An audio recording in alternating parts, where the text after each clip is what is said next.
There we Let me go. figure out. I think I messed this up somehow, and I joined without video. What did I do? You can still add it. Hold on, I'll send a Okay. request. Okay. It should pop up. There you Okay. go. Hi! Welcome! Thank you for having us. I can't even tell you how excited I was to meet you guys. I loved the documentary and was absolutely fascinated with it. I've been posting about it for weeks now. It was so Thank well you so done. much. Oh, wasn't it like, that's one of the questions that we've gotten the most as far as how did we feel that the, production did with the documentary as a whole? And honestly, they just did such a phenomenal job. It was They really did. terrifying Yeah. to have, hand your story to strangers, Yeah. and it just, oh my gosh, it was so engaging. Well, and we had almost year and a half to wonder what the heck they were going to do with it. Is Yeah. that how long it was? Yeah. We filmed in January of 2022. And we just, we were one of the very first people that they actually interviewed. As far as I know, we might have been the first. And so we had the longest to wait. Yeah. To find out, what the direction they were going to go on. We filmed for 8 hours. Yeah. So, Oh my gosh. what you see is just like this brief little snippet of, Was the only usable content they could scrape out of that 8 hours. No, there's that much. There's that much that, for the 4 episodes, it's like. Do you know? And I've heard the producers say that they have so much like content still saved that they could make like more episodes just with that. Oh, it is, and one of the things that they've told us, because they're more in connection with higher ups and that sort of thing, but they've got enough to make more episodes. They've got enough to make a second season, and they're saying that if interest is there, that Amazon will absolutely. Everyone go harass Jeff Bezos. Yeah, really. You know what, guys? There's got to be interest because almost every post that I made about this after it came out was like millions of views. Like people really wanted to know what the scoop was. That just makes me so happy because, our stories are just, it's just one pair of however many that were involved in this. Thousands. And there's just way more insight to be shared. And people sacrificed a lot to be a part of this. Yeah, I personally have had experienced monumental loss as a result of this. And I'm not the only one. Yeah. So you just want to know that, or something. It was worth something. How did they find you? Like, did you see an ad or something, or like what happened? Naomi, thank you. So we had just watched the LuLaRich documentary, and it was enthralling. Did you see that one? No, I didn't even know. What is it? I gotta write so down. It's a documentary. It's a documentary it's called LuLaRich, and it was about LuLaRoe. Which was a clothing company that got popular on Facebook. It started. It was something that it's an MLM that was very pyramid scheme, and ultimately the people who bought into it, you had to buy all of your own merchandise and your own inventory, and it was a crazy scam. Yeah, and they did a phenomenal. It's very entertaining. Amazon, she just put it on one day. Well, Amazon, the documentary team that made it was through Amazon, so LuLaRich is through Amazon, and that is totally worth watching. That caliber. Yes. Yeah. So she put it on, and I think I was working. I shut my work laptop, put it aside, and just like watched this whole thing. Zoned in. Yeah. Great. And then less than like a week later, she yells from the back room, the people that made LuLaRich are going to do a documentary about IBLP. The algorithm had picked up. Yeah. It was just a little news snippet. And there wasn't very much because I remember Googling after that and being like, is this like common knowledge? But it was the only news article that came up about it. So we honestly wondered, like, is this like a joke? Is this a scam? Like, yeah. Stuff gets announced, stuff gets started all the time, and it never goes anywhere. But I was just like, if this is real, I found the production company, scoured the internet, found the production company. at the bottom of one of the contact pages, there was a single email. It was like a generic, like, contact us at whatever, Sign Yeah. Mart, whatever. Yeah. And I emailed them and I was just like, hey, I participated in all of these programs. We were in ATI. My family was in ATI. And if you're looking for people to talk to, let me know. I mean, part of it was like, just this almost like a joke, like, oh, sure, we'll just email this random email and think Yeah. nothing else of it. But at the end of the day, too, I know that his heart was in a place like, if you're going to expose this and you need any help, Yeah. I'm here for it. Well, and that ultimately, that's why I did it, because this kind of stuff only continues to exist when it's in the dark. You So drag it into true. the light and it will die. Yeah. Yeah. And if I could help do that, I wanted to. And within a few weeks, we had a Zoom call, and within a couple months, we had filmed. No. No? It was, I always get it backwards. yeah, no, within a week, we did a Zoom call meeting with them. Oh my And God. less than a month later, we were Okay. filming. I said within a month. That's wild. Okay. Plural. There was an S on the end. Okay. It just, like, it was such a, like, crazy fast. Not only It did was we never, whirlwind. like, really expect, oh, yeah, they're going to email us back, they're going to want anything to do with this, but then they, on top of that, then just for it to have moved as fast. And, I was raised using IBLP curriculum, but my family never joined ATI. So when we Oh. signed up for this, it was a situation of, I want to support him. Like, he's the one with the, like, insane story to tell, right? Like, this just, like, affected his life monumentally. In a, like, I will say, in an obvious way. I think at the end of the day, through therapy, I'm figuring out that it also affected my life very monumentally. With much more therapy to come. Yes, thank you. I bet. But it just, as I've relived it and we've talked, there's been more and more overlap that we didn't even. I mean, when we were dating, I knew that her family had some ties to it, not as much as mine, but over the past few months, the more we've uncovered, it's just, yeah, doing there's so the much documentary. overlap. It's creepy. Yeah, and the thing is, there's overlap for people who weren't even raised in IBLP. The Oh, yeah. the ideology became rampant in, like, the 1990s, early Yeah. 2000s. Yeah. And so it's something where, like, people may not have ever heard of Bill Gothard, but very much so recognize the umbrella of authority. Yeah. Like, that's something that I remember seeing in my church growing up, and I knew what it was from, like, my schooling, but I never thought twice about the fact that that wasn't a normal thing for everyone else. Right? Yeah. And I guess from my point of view, like, I loved watching the Duggars. Like, I watched 19 Kids Accounting, Did like, you? I, Okay. yes. And I had, and I knew they were religious. I mean, it was very obvious looking at them, the way they dressed and carried themselves and the way they spoke, but I didn't realize it was this, like, cult. I didn't know what IBLP was. I didn't know that it was kind of, Right. I had no idea. And then watching this documentary, my mouth was open the whole time thinking, oh my God, I supported this the whole time watching this. Like, I But had you no know, idea. no one knew. And I think that, to a certain extent, the way that Jim Bob arranged the contract and the TV show was, more from the perspective of, we want to share our faith. And you didn't ever hear necessarily about Bill Gothard. Right. And that, Oh yeah, not at all. remember when I first became aware of the Duggars and the show, and I saw that, and it was like immediately triggering, like, oh hell, Yeah. are they? Like, they never, like, blatantly said it to my knowledge, but it became pretty obvious, and that was kind of, I think that was on purpose. The family that introduced my parents to IBLP, I mean, I was a child at the time, but my recollection is that he was the pastor of our church, but he didn't preach it from the pulpit, but they lived it every day.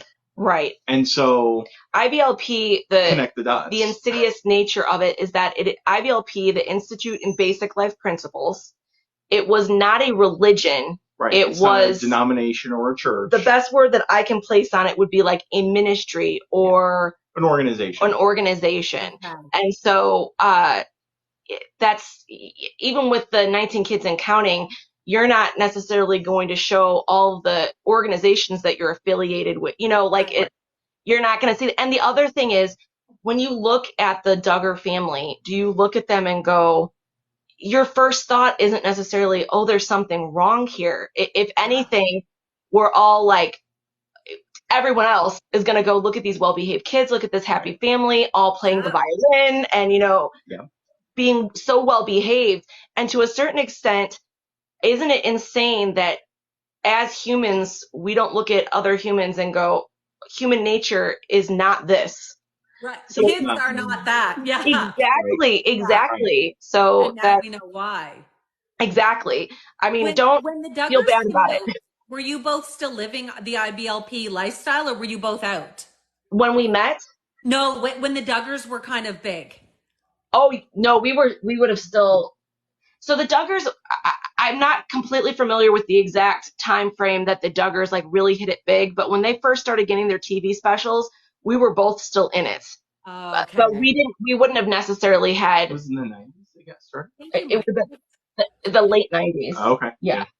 Yeah. I basically it was canceled in 2015. Yeah. Yeah. And in 2015 was the Counting On show, I think, that was canceled. Counting On started, soon after, and it canceled in 2021.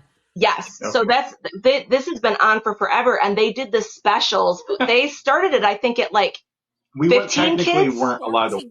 14. Okay. 14 and Pregnant Again, it was called, the first special that they did. Yes. And so we absolutely would have still been. Floyd vaguely remembers them, like, as far as being at conferences and seminars and getting up to speak. Like, well, for years, Gothard came under criticism for telling married people how to live, never having been married himself. Isn't that a court canon? Like, that is just. He had a couple. Couples that were eventually. His poster. Yes. Yeah. So it was the Duggars and it was Ben and Connie Walsh. Those were the two that they would kind of trot out at the conferences to say, "Yep, Gothard's right. This all works. We endorse it." How many kids did the Walshes have? Oh hell, who could keep track? I want to say that it wasn't close as nowhere near had like 8, 6 to 8. Yeah. I think that. I mean, that was just kind of a hell of a lot. Oh, it is. Right? Yeah. 3 is a lot to me. Yeah. Oh my gosh. How many kids do you have? Kids? 2. You have 2. Okay. Yeah. That's. I just wanted to. I don't know how much you keep track of the comments or anything like that, but to throw out there. We are Floyd and Tara from the Amazon Prime documentary Shiny Happy People. Yes. And we weren't per se actors because we were not paid. They don't pay people to be a part of documentaries. Otherwise it kind of undermines the credibility. Yeah. So everybody in that documentary did this for free for the sake of the cause. Getting this information out there. Yeah. That's amazing. Like that. Yeah. I didn't realize that at all. I didn't necessarily know it going in, but we had zero expectations of being paid like that. Like we kind of were just like, let us help. Yeah. And then that was the case for everyone. Yeah. So do you guys want to share kind of like, I don't know if you're both comfortable with speaking about it, but like how your childhood was, like what you guys kind of dealt with it? That sounds amazing. And we are definitely, just so you know, you can't ask a question that's going to offend us. Okay. Anybody can ask whatever questions they want. And if there's something that we're just not, we'll say so. Yeah. And just don't, that's just where it is. But for the most part, there's very little that we're shy about. Yeah. That's the reason there's 8 hours of footage in a can somewhere. I also wanted to say, I don't know how you would go about pausing this, but in about 10 minutes, we just have to change locations. Oh, okay. But it'll take us less than 3 minutes. So yeah, that's totally fine. I'll answer some questions at that time while you guys are swapping. Thank you so much. No problem at all. So this is like, we've done many podcasts and many lives, and this is the first time that someone's actually asked this question. So I'm very excited. Oh, yay. Okay. Right. Yes. I think people more or less focus on like the here and now. Yeah. And like, where we're at religiously now, where we're at, Sure. as parents and that type of thing. But Right. You want me to start? Floyd, you want to start? Yeah. Yeah, I guess so. So, okay. Um, my parents, my parents started homeschooling us. I was technically in first grade, about halfway through. He went to public school for like 6 months. Yeah, The I was horror. never the same. I was a little Scarred for kid that, life now. Start for life. right? Yeah. Yeah. I married him anyways. He told Oh, me right away You're a about saint. that. Yes. you were Yeah. able to look past it. Yeah. You can see the government indoctrination in my eyes when you look broken. Oh, real close. Yeah. It has to go. Oh Yeah. dear Lord. So they pulled me out halfway through to start homeschooling us. Or me. I've got two younger siblings, so I Okay. was the first to touch it. My other two never did. We're both the oldest of three. Yes. Okay. And it was a year or two later that they got introduced to IBLP. So they had started the process already. And then my parents, I think I was about 8. My parents attended a basic life seminar, which was one of IBLP's main stays. They would go, Gothard would go spout his nonsense for 6 whole days, and they loved it. My dad left that convinced that this is what he wanted for his family. He saw women obeying their husbands, children obeying the husbands, everyone obeying the husband. I can't emphasize it enough. Yeah, Yeah. right? Like up here. Yeah. We say that there's like, as far as we know, like as far as we've been able to observe, there's 2 main reasons why we feel like people get involved in this. And one of them is, and we're both the perfect example of it. So like my parents kind of, would have gone into it because they were Christians and they thought that this is what the Bible taught. And they thought that this was the best way that they could protect their kids. Not just from the scary secular world, but also from hell. So, like they're trying to save their kids' souls, and there's more by of any means necessary. because my dad was never such a patriarchal, example in my life that I was just like, appalled by it. He really wasn't. We have 2 very different upbringings. Yes. Even though we had there was a lot of overlap in the materials the same. 2 very, and I've made the joke for 20 years now that she was homeschooled and I was home because there was no I've seen education. you say that. Yeah. So, but the other reason why a family would get involved in it is exactly why his dad did. Yeah. And it's control. An authority thing. Yeah. It's a control thing. It's a predator thing. Yeah. Oh. I mean, I obviously I didn't know at the time, but looking back at it as an adult, I almost wonder if he recognized something in Gothard and said, "Yep, this is my tribe." Yeah. Ugh. Yeah. So yeah, good times. Oh my gosh. So we had ATI material all through the years. So the wisdom books, like that was your thing? Yep. My parents are poster children for government education because they lacked the willpower to enforce. No kid wants to learn. No. And no. So there was a lot of flip-flopping and lax enforcement. The one thing I joke that my mother did wrong was teach us to read. I loved to read, and it eventually got me here. And my siblings had different levels of engagement with that, but ultimately that's what the only education I or my brother have is self-taught. We just found something we were interested in and learned as much about it.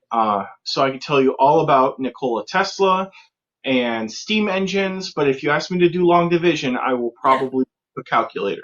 You should have most of the kids in public school, to be honest. Really? Sure. So just with the small difference of no standardized testing whatsoever. No standardized testing, and also everything, that you're getting curriculum-wise is an extreme religious bent. Oh yeah. We had what I would describe as anti-science. Was it? Young Earth creationism, some really not so vaguely racist material. I mean, there's just a hodgepodge of weirdness. The idea of what, what the government should and shouldn't do for people who are underprivileged.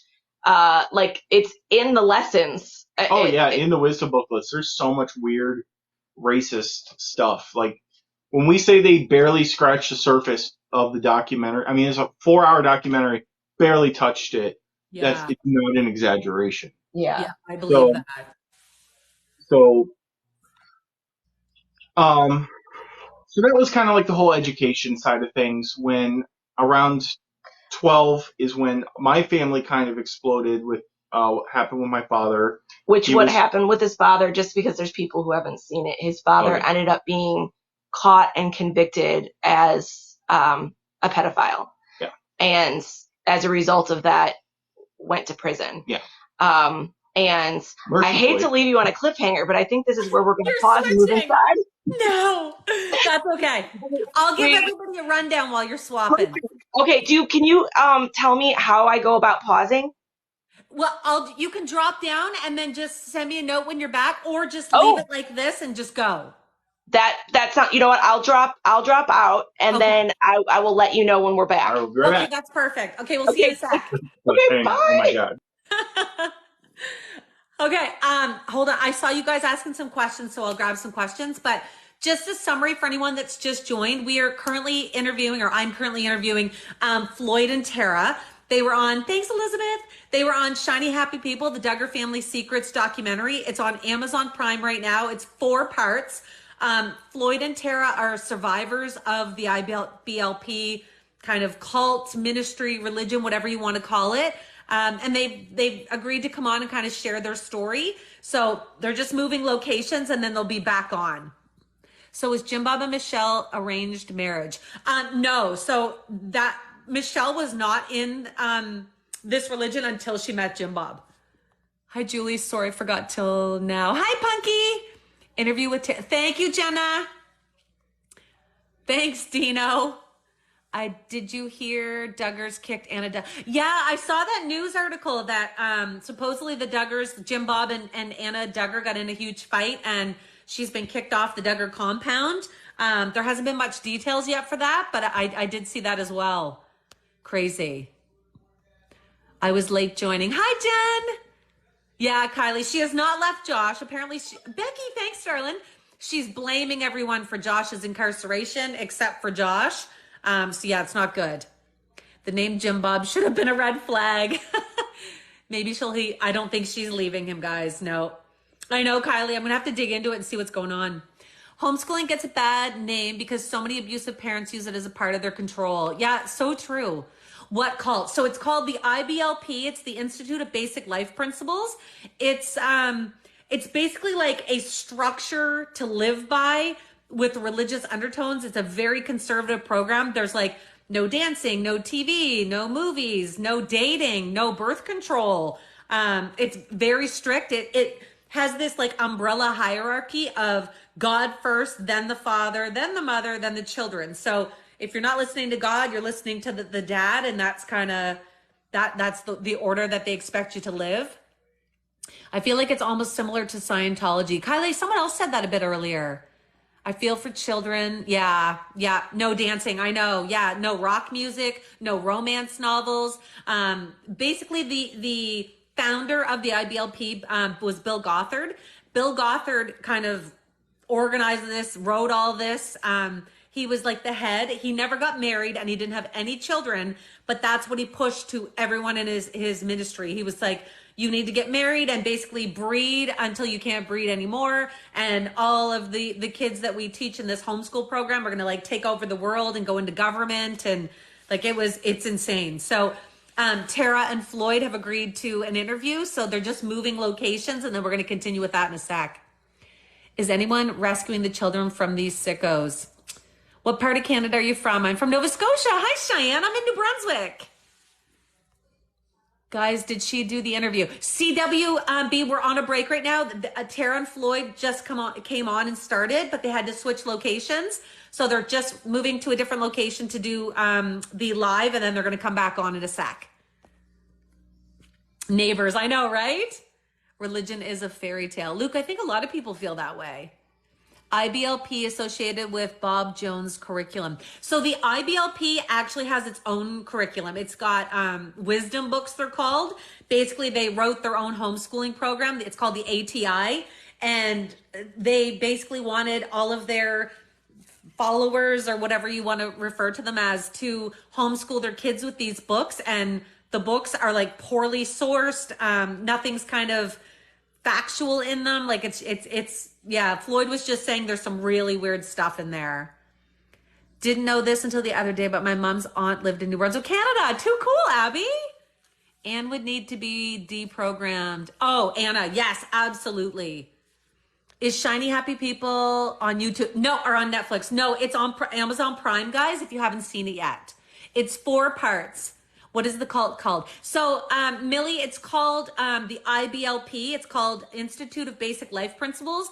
And it's kind of this like foundation or ministry or program that people kind of followed and attached to in their churches and their religion and things like that. Is there much difference in the IBLP and the Amish? Yeah, there's a huge difference, Angie, with them, apparently. I don't know a lot about the Amish, but I know that they're kind of old school. They don't believe in electricity and things like that. But the IBLP is more of like a cult. They're more of, go out and breed and let's take over the government. And, it goes God, then the father, then the mother and the children. And I don't really know a lot about the Amish side of it. There's a huge difference, but they want very similar ideals.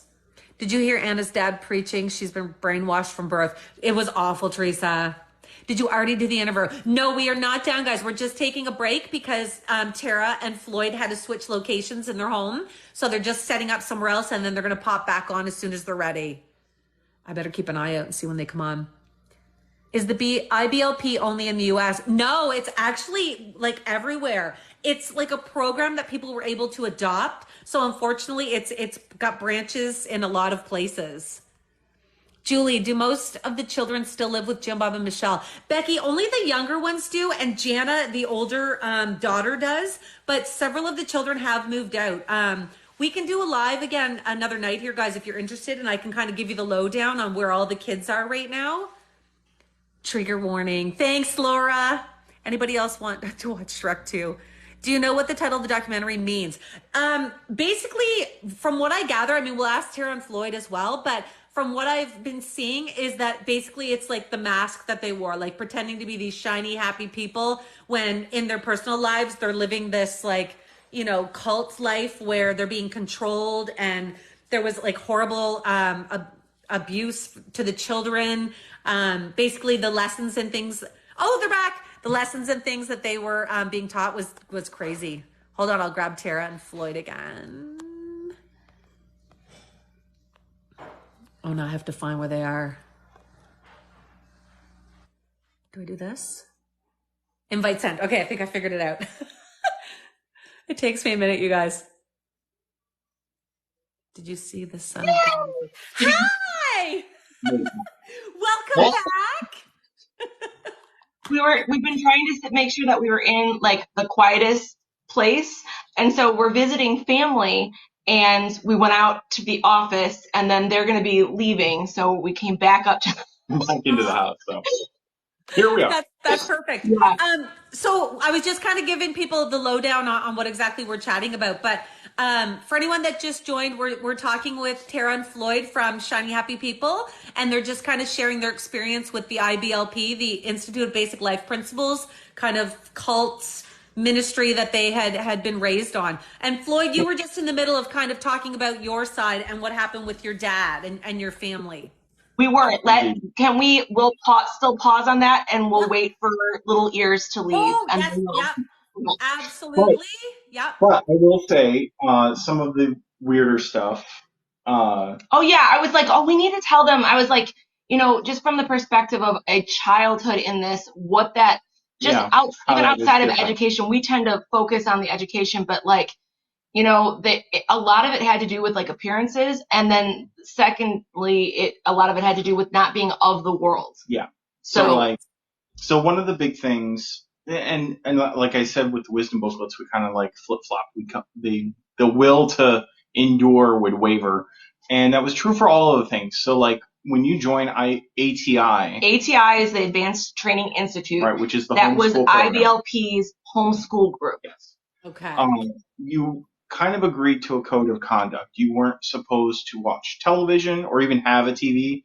If you did have a TV, it was only to be used with like godly material, most of which IBLP provided.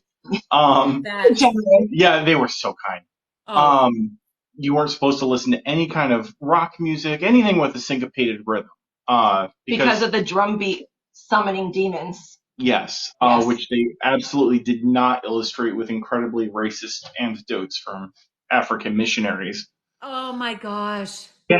Oh yeah, there was a guy every year. So, oh god, there's so many. There's so much, yeah. So my life personally kind of revolved around the ATI homeschool conference that happened every year in Knoxville, Tennessee, because after Knoxville is when we were the strictest, and then as they got tired, the rules started to slip, and then gosh. They would come home from this conference. Oh yeah. And turn the TV around and unplug it. Yeah, face it to the wall. We're not even. Yep. We are back on track. Even though on the way there, as we stayed in the hotels, we would watch Nick at Night until 2 a.m. because my mom would sleep with the TV on. So I would wait for her to fall asleep, and then I had full control of the remote. So once we'd watch enough Leave It to Beaver and whatever else, I Love Lucy on Nick at Night, I would flip through till I found the Sci-Fi Channel and watch whatever I wanted to my heart's content, which, let me tell you, they do not play small child-friendly things on the Sci-Fi late at night. Yeah, I watched Event Horizon exactly once in my life, never again. Oh my gosh. But yeah, we would come home, we turned the TV around. Some things were more constant, like anytime we went to church, which was like 3 times a week, twice on Sunday, once on Wednesday. Twice on Sunday. Yeah, oh yeah, morning and night. Oh yes. If you didn't get enough Jesus in the AM, you were going to get enough in the PM. Yeah, it was basically just enough time to go and terrorize the service industry and then come back. Yeah. So, go to a restaurant, don't tip. Don't tip. Make them wish they were in hell and then come back to church. Yeah.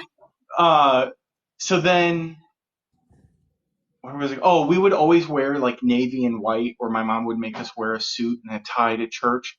And especially later, because of dire financial straits, there were times that it's probably a miracle we ate. But we went to church in suits and ties, and I remember some of the other kids in the youth group being like, "Well, you guys are rich, right?" And my brother, because you wore suits, because we wore suits all the time. Oh my gosh! Yeah, that's crazy. No. Appearances, right? That's probably what your family was going for. And that absolutely, it is like the underbelly of so much of it. The importance of in a certain way was drilled into you.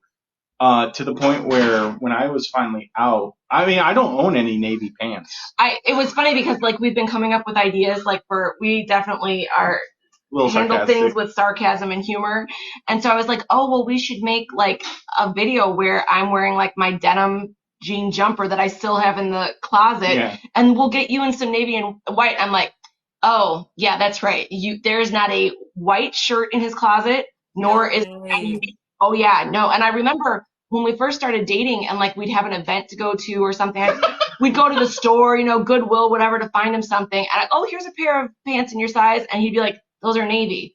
I'm like, oh, okay. Like, but that's just how strong. The first formal event we went to, I had this ridiculous tan suit that I don't have the complexion for tan, but I wore it anyways because it wasn't a dark suit. Yeah. It probably has so much more meaning to you. Like it's just right. Scarred. Okay, so then we did the homeschooling stuff and there were all the madness associated with that. And later, as in my teen years, me and my siblings all participated in various events. We would go and help at the seminars. I ran multiple children's institutes and helped indoctrinate at least 3 or 4 dozen kids. I mean, So, that was a part sorry of it too. if you remember me. I I know. apologize. I mean, it's so crazy because the other cast members are just the most lovely human beings you will ever meet in your Yeah. life. And one of them has really struggled with specifically that aspect of it is the fact that you are kids literally indoctrinating other children. kids. Yeah. You know, and you've got these kids who never had, like, they're brand new to it. Right. Because they've got the older ones helping with these children's Right. institutes.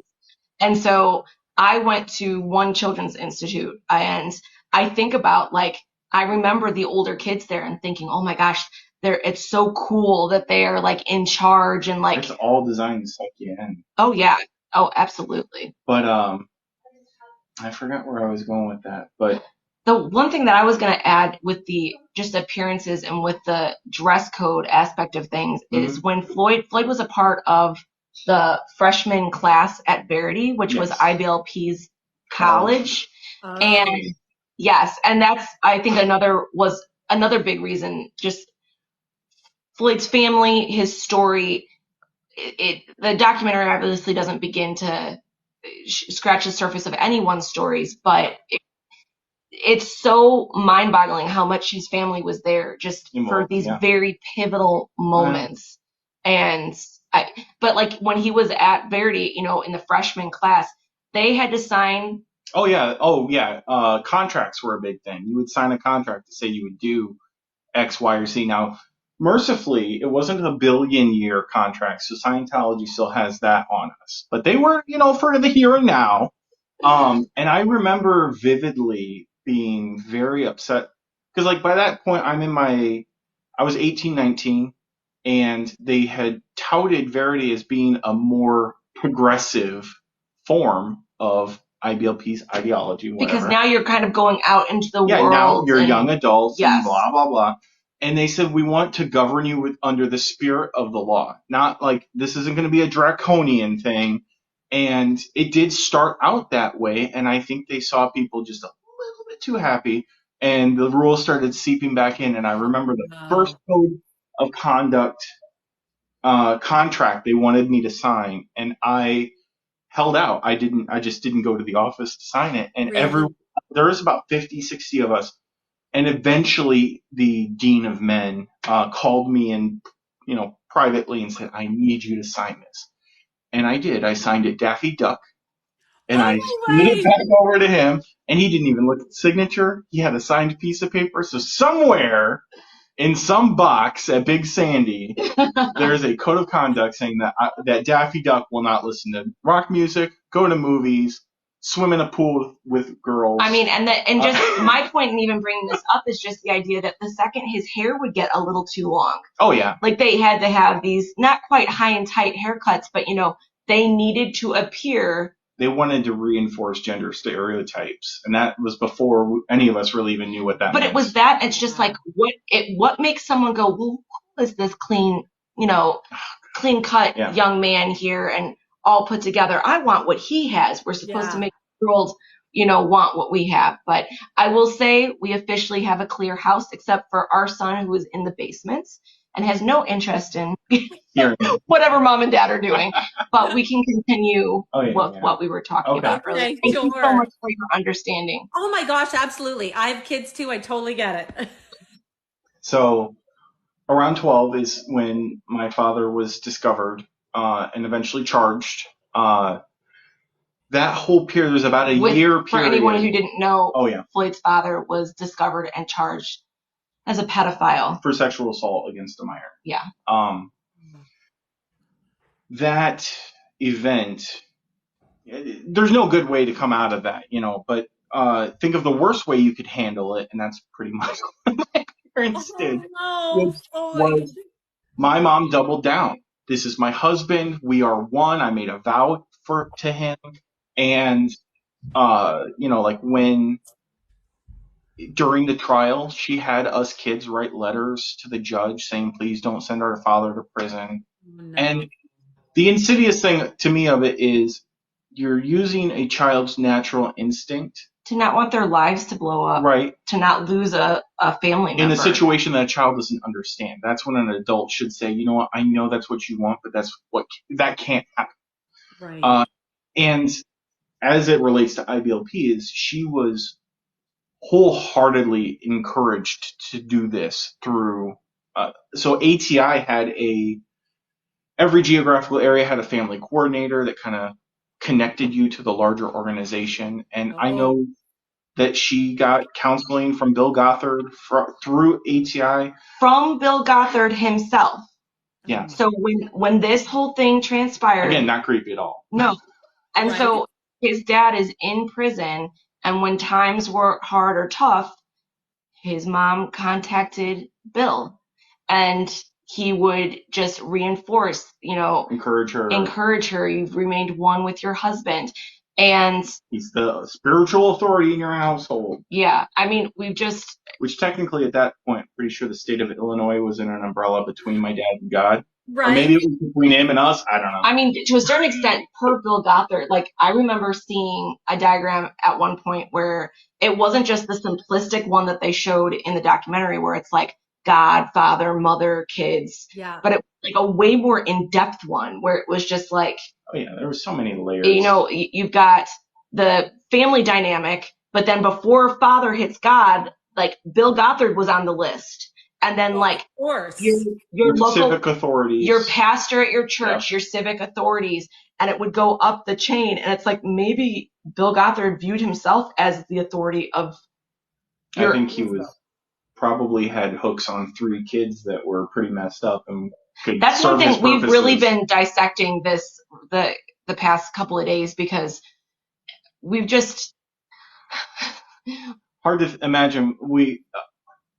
I didn't realize how much of this crap I haven't processed. And there's just memories and stuff coming up. And just, I mean, Bill Gothard was there on the phone with his mom making this, just making sure this happened. Making sure that this happened. And it just makes it far more diabolical. Yeah. I mean, do you want to say the one thing? I'm just going to interrupt for a sec for anybody that's joining who hasn't watched the documentary yet or doesn't know. Bill Gothard is like the founder of IBLP. He's like written everything. He's like was the head of everything. Like the Green Yes. Yes. Yeah. And Floyd, how long was your dad put in jail for? Like how many years was he supposed to be there? In the state of Illinois at the time, it was the max sentence was 6 years. Oh, wow. Which I'm pretty sure you could kick a dog and get more than 6 years. Right? Yeah. But and they did. My parents did the best they could to make sure that we felt like the government was persecuting us. It was the government was so evil and so big and bad, and just as a just something that I don't think we've really gotten to share a whole lot is when I walked into the picture and, had met Floyd, I was really the very first outsider to step foot into this situation and go, well, what in the honky tonk is going on in here? So they loved her. Oh yeah, I was yeah, they're biggest fan. Yeah. But I bet you worked for the FBI. Well, no, but it just, if the government, you saying that about like, the big bad government coming in and, that's what I was. I came in and I was yet another voice to go, this doesn't make any sense to me. Well, and they had systematically cut out anyone in their life that posed anyone who was in their life approved because of what had happened. How can a normal person interact with the situation and not say something? Right. So they really had built an echo chamber. But he ended up serving 3 years and he spent another 3 on probation. So he got out after 3 years. He bought a trailer in town. And then after the end of his probation, he moved back home. He was allowed to move back into the home. And this was around the time that I was at Verity when he came back into the house. So, and this is a connection we just kind of recently made. Yeah, we've really been. I came home for a holiday break. They had a weird break system, but I was home in the fall. I was supposed to be there till after Christmas, and I couldn't. I had a mental breakdown. I packed a bunch of shit into a bag and decided to hitchhike to Georgia. Oh my And God. Yeah, it was. I mean, but as a a result, really reasonable and well thought out strategy, let me tell Yeah. as a Yeah, because that's result how we of work that, at that age. right? Yeah, you. but as a result of that, he was able to set up. I'm definitely shortening it, but Yeah. he was able to set up. I get That's calling kind them of boundaries is hard because he technically ran away from home at 19, 20 years right, old right. because he didn't want to tell his mom and dad that he was done. Yeah. Like it was to him, it was better off that he ended up murdered on the side of the road Right? Yeah.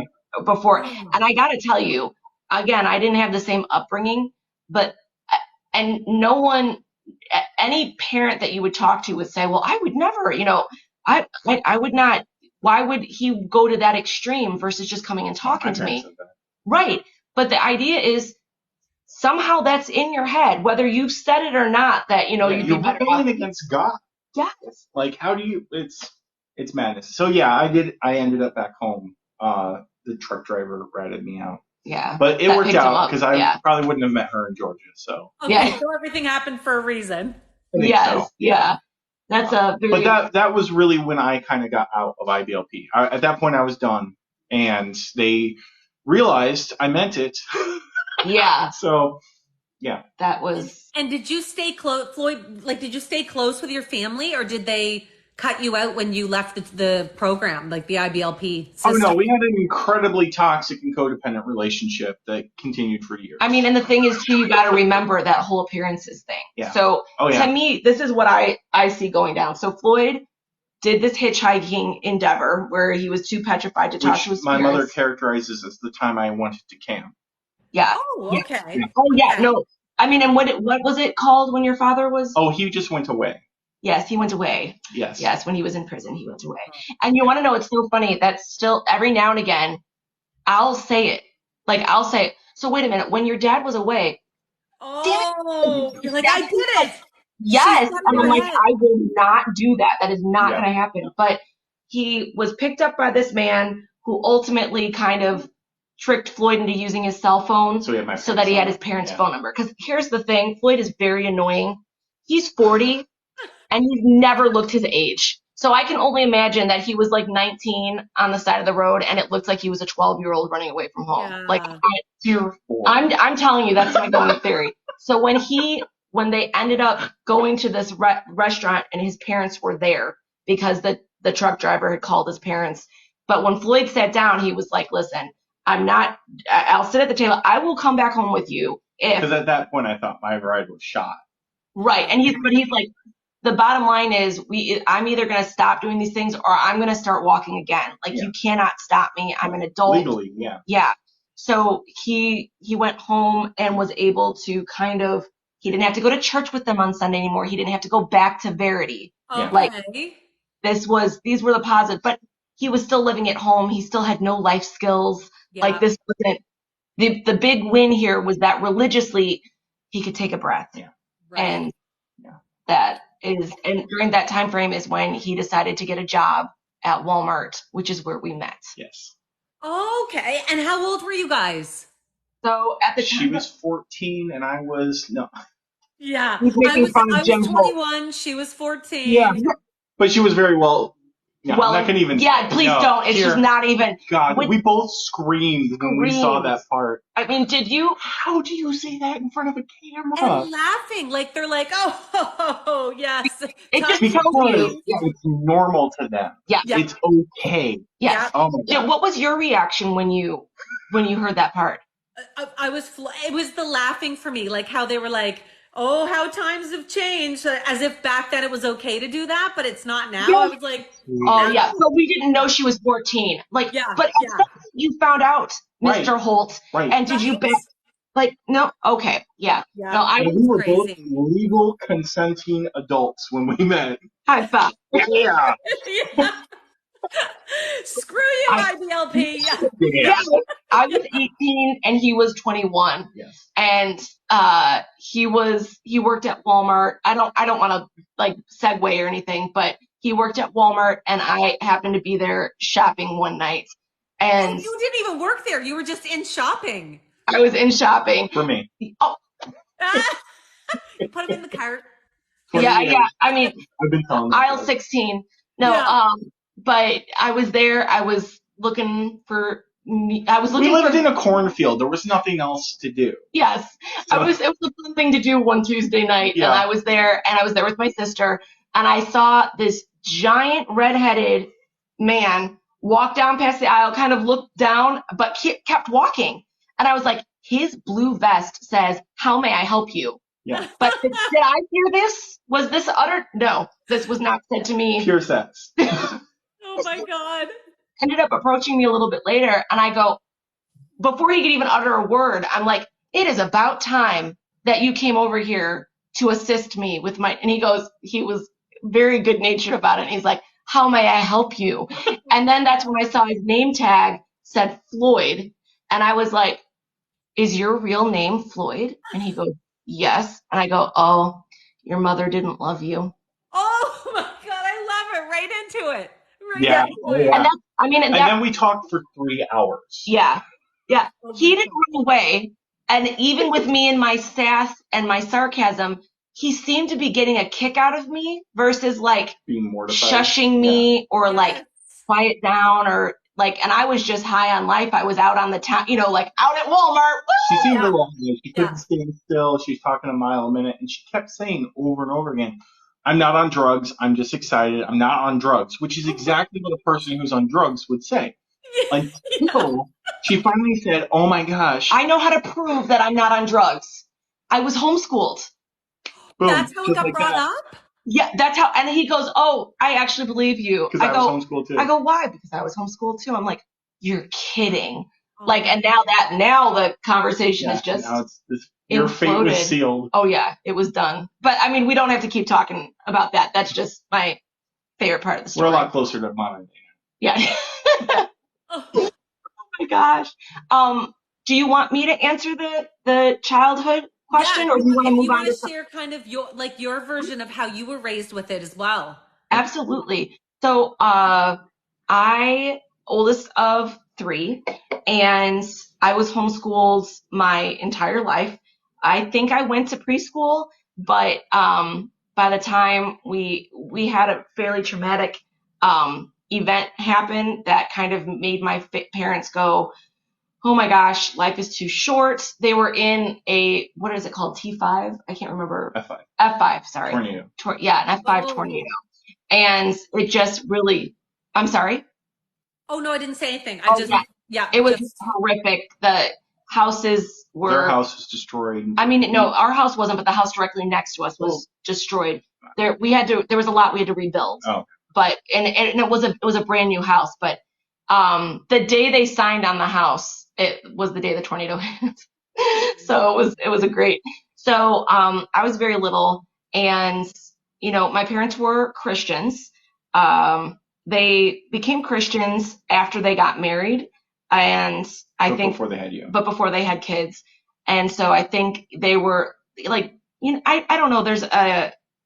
They were baby Christians. They were excited and very, Neither one of them were raised in very religiously. Well, I guess your mom. okay. It was, I hate to say it, but she was Catholic. So they just kind of went on like for holidays okay. and yeah. They were Easter. Yeah. Kind of, Okay. yeah.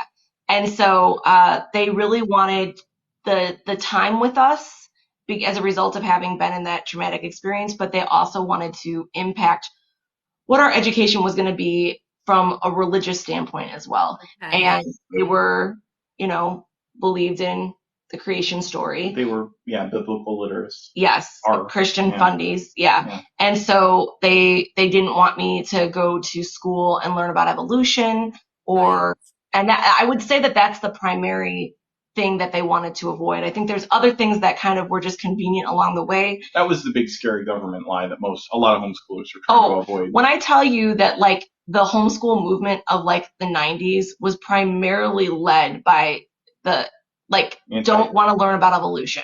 Boom. Amazing. Like that is just a huge, and it's actually incredibly encouraging to hear you say it's crazy because I'm still in massive amounts of therapy. And it's still like, it's still such a process for me to go, oh, that wasn't normal for everyone else. Like, this is like, it's still This is something I'm trying unusual. to absorb. But I bet. so in my very early years of being homeschooled, my family used the wisdom booklets. One fun little side note is that there was like a rule that you were never supposed to get the wisdom booklets secondhand. Yeah. Oh, Like, really? oh We're yes, not supposed to resell them. yes, you have to So it was a check, little bit like Scientology. and a little bit like a pyramid scheme, Yeah. like Oh, an yeah. Seems like MLM. that. Yeah. They need the So, money from them. oh yeah, Well, and they would routinely update them, and then all the homeschool families would have to come in and buy new ones. yeah. I That's like mean, Apple when they changed their charging piece and Uh, everybody has to buy new chargers. Like, yes, except people enjoy iPhones. yeah, right? Okay, good point. Good very point. good, very good point. Oh my But God. so we kind of explained he hates it when I use this analogy, but it's too perfect. You have the umbrella that is IBLP. Trigger warning. So IBLP would be at the top of the umbrella, and then underneath the umbrella would be all of their programs and little sub ministries. So ATI, the Advanced Training Institute, was the homeschool group that would have fallen underneath. Anything else falls underneath that IBLP. Telos, Excel, Alert, Sound Foundations, Character First. There were a bunch of ministries Oh my gosh. part of IBLP. Right. IBLP was the overarching So organization. ultimately, with my family, see how I didn't use that word? There are other words. yeah, I feel like You could go up. You could say IBLP was the root, and all these programs are the branch. Oh, there it I'm is. sorry. I have an umbrella imprinted on my mind, I and you still give do. me I thank do. you. So Oh my God.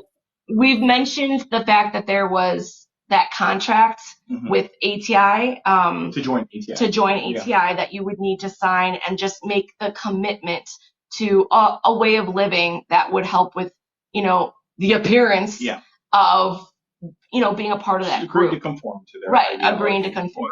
And my family ultimately, my parents couldn't make that commitment. It wasn't because they didn't agree or believe in the ideology. It's primarily didn't want to lie about the things that they weren't going to do. Like they weren't going to give up. Yes, and they didn't want to give up the television.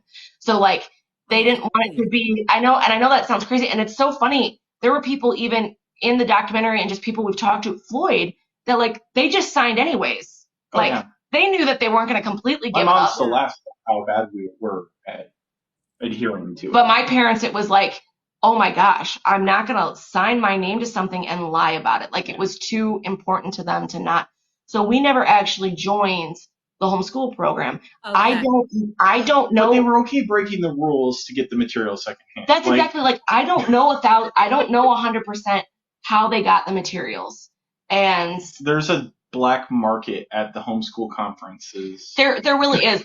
Besides the whole IBLP side of things, there's homeschool conferences that happen across the country. They still happen now with people who set up. It's kind of like a garage sale for homeschool goods. Yeah, they do it once a year here.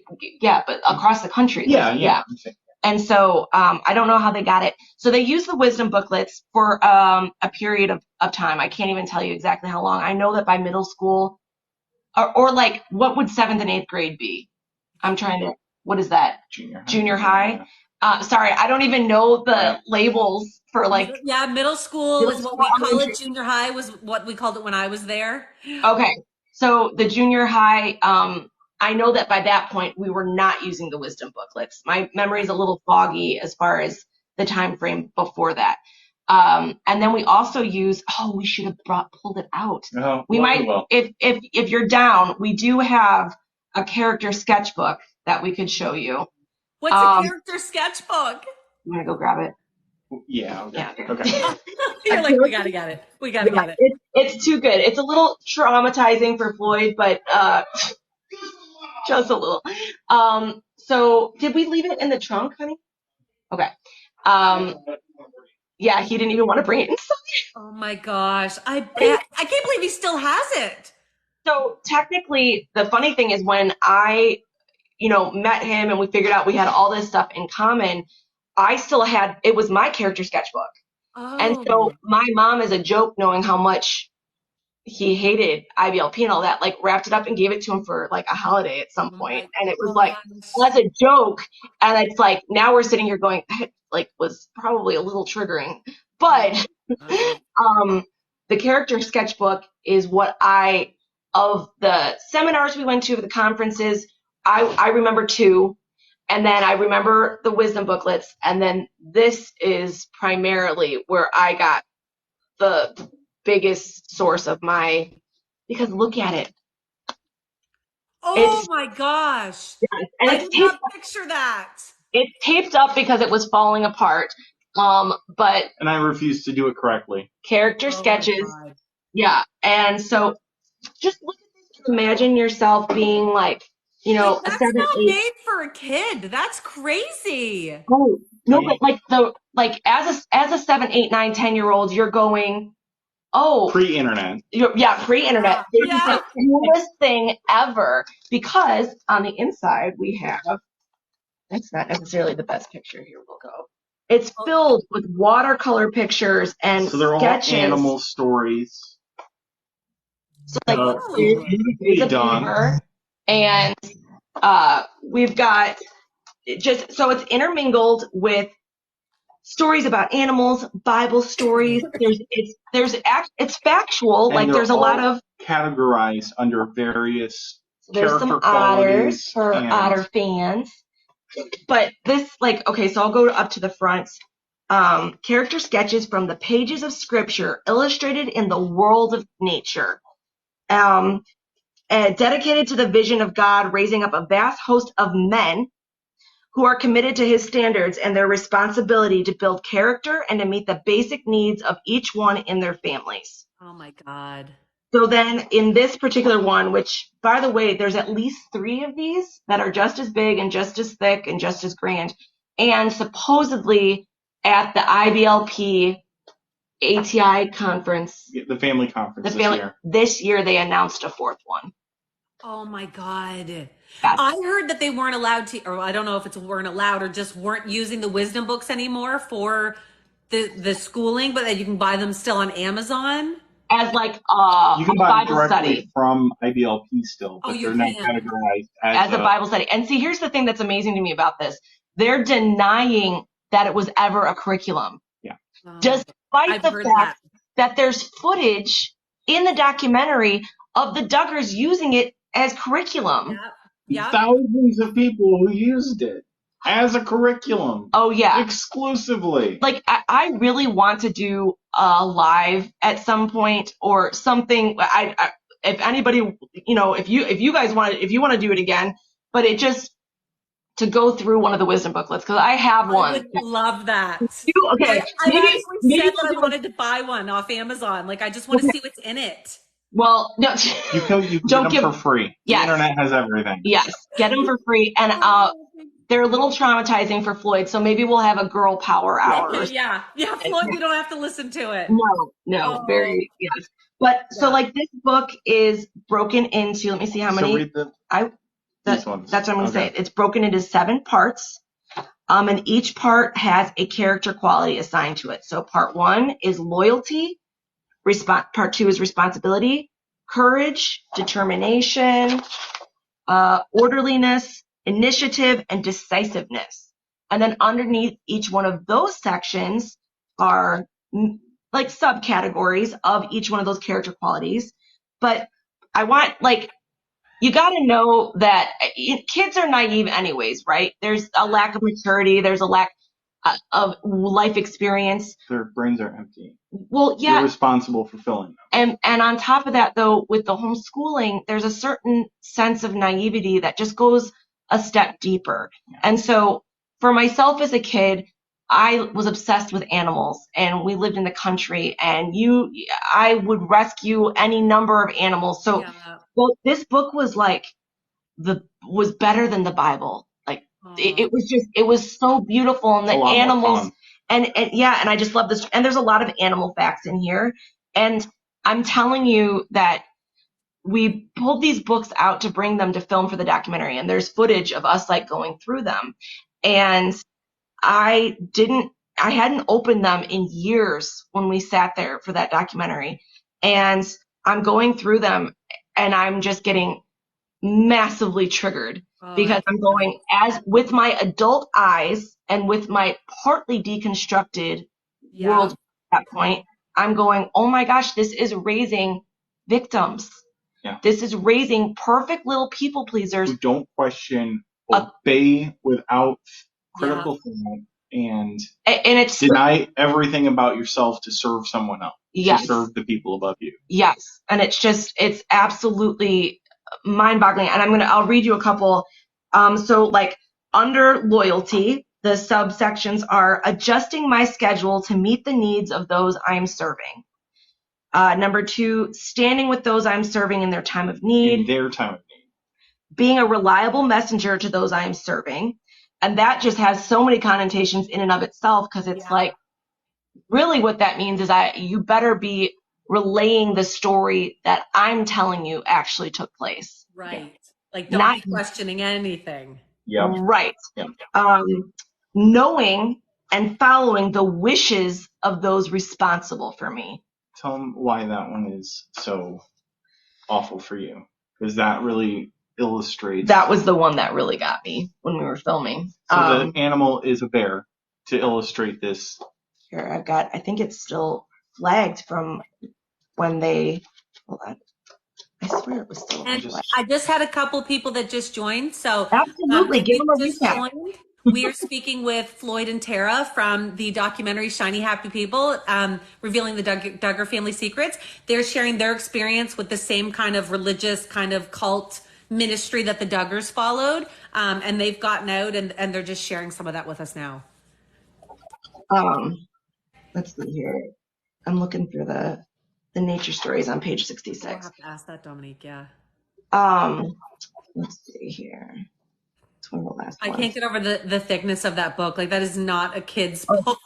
It's not, and they were stupid expensive. Oh yeah. Like, oh, I bet they look expensive. they were so expensive, and they made their own books. Like, they had their like printing presses. They made their own curriculum, like all of their stuff. And I remember like these books were like treated like the Holy Grail in my house.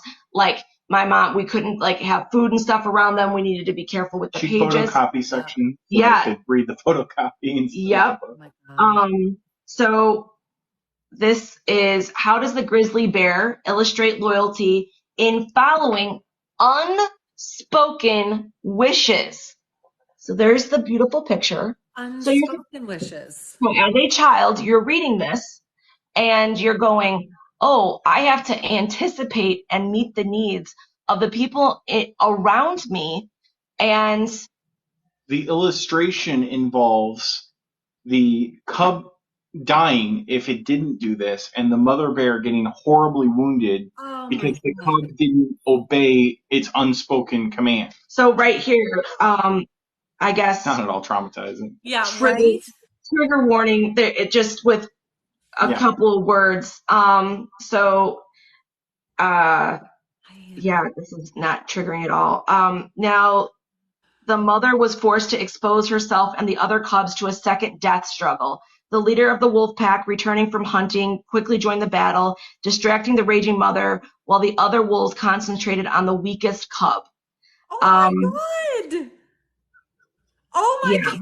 Like, how old are you? How old would you be having to deal with these books?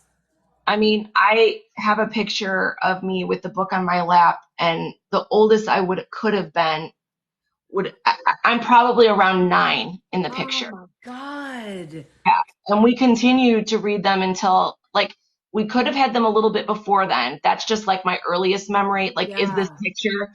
But I remember like there's a specific house we lived at, and every single morning we would get up, we would read the Bible, and then we would read these books. Yeah. And it says, the smallest cub cringed on the shore, frightened and dripping with blood. The mother continued pushing it out into the water until the wolves no longer followed, ending the near fatal attack. The wounds which, oh my God, especially for someone who loves animals to have that in there and read that, like, and I just killed my cubs because I didn't listen to my mom. Like, that's that's the underlying message of it, and just looking at the surface, I don't think that that's like my parents went into this going like, I want to raise kids that are mind readers, people pleasers, or, think that they're going to die if they don't obey me. Like, I don't think that was their mindset at all. But the problem is, and next to that adorable picture, that's it. That's it. Like, but at the same time, my parents don't have any experience being raised in this and what that feels In like. a certain sense, Right. No, they Good absolutely. point. Yeah, good point. like Oh my this God. one. What would cause a bear to spank her cubs? Could curiosity kill a cub? Cue the blanket training. Yeah, right? Exactly. I mean, there's things that, so what we're doing with this book is we are going around and we are one by one meeting the other cast members and having them redact and sign redact any story, any pages they want, and sign the page as well. I'm Oh looking my for, gosh. yeah, let me see here. I love that. Oh no, and It's a lot of fun. It's been so much these fun. These were not ours. These were given to us because I wouldn't own one. But remember, my mom gifted you ours. Do you remember that? I don't remember what happened to that one. I don't think I accepted them. No, we did. We had it. Well, then I threw them away. I don't know. We purged our library a few years back. Yes, but I had a friend who had these, and once she found out that they were IBLP, she was like, "You can have them. Don't bring them back. Don't bring them back." No, that's Reverend Jen's. Wait, was that? Where's the freaking? This is just too good not to share. I promise it's worth it. There's that freaking thing. Amazon Prime, guys. Yeah, Shiny Happy People, Amazon Prime. Oh, there's the raccoon. What on earth? Okay, so this one was signed by Chad. This was the story he wanted to, and you'll see the cute little raccoon over there. But then what you will also see is this horrific picture. That's caught in a trap. That's a trap. And that happened as a result of how does the raccoon illustrate the need for caution when exploring new areas of interest? And the raccoon does have to chew his hand off. Oh my God. Are you serious? Yes. Said he didn't kill the cat, but it absolutely maimed this raccoon. So don't be curious. Oh my God. I mean, and it's like, would you get any more adorable than that little face? So that's what he scribbled out. He scribbled out the end of the story. And he left it so that it reads that he was a freed little inquisitive animal. He redacted the whole story so that it could be that he made it out just fine. So thank you for letting us segue. I teach grade 3, and the thought of reading that to my kids, like I can't even imagine. It's so inappropriate. It's so diabolical and insidious because it's so manipulative and just this is so healing for me because as I mentioned, like, you can't trust her. She's a government school teacher. Oh, okay, never mind. That's why. Okay, I figured there was a reason. No, but this is so insidious that I'm sitting here at 37 going, okay, well, wait a minute. Was that really what they were trying to do there? Was that? And it just, I'm therapizing, guys.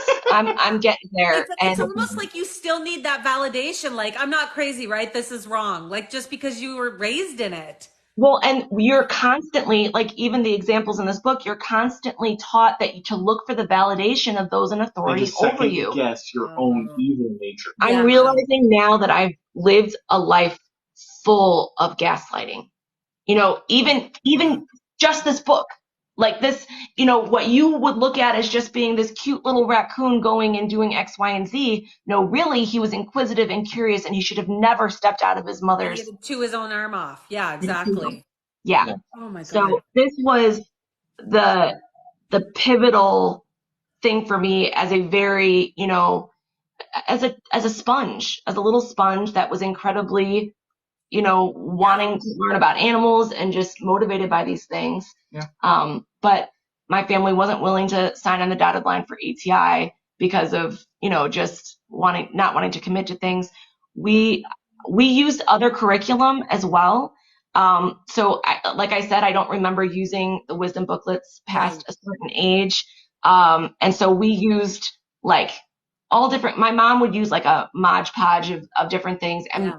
when I hit junior high, we started like shopping for umbrella schools.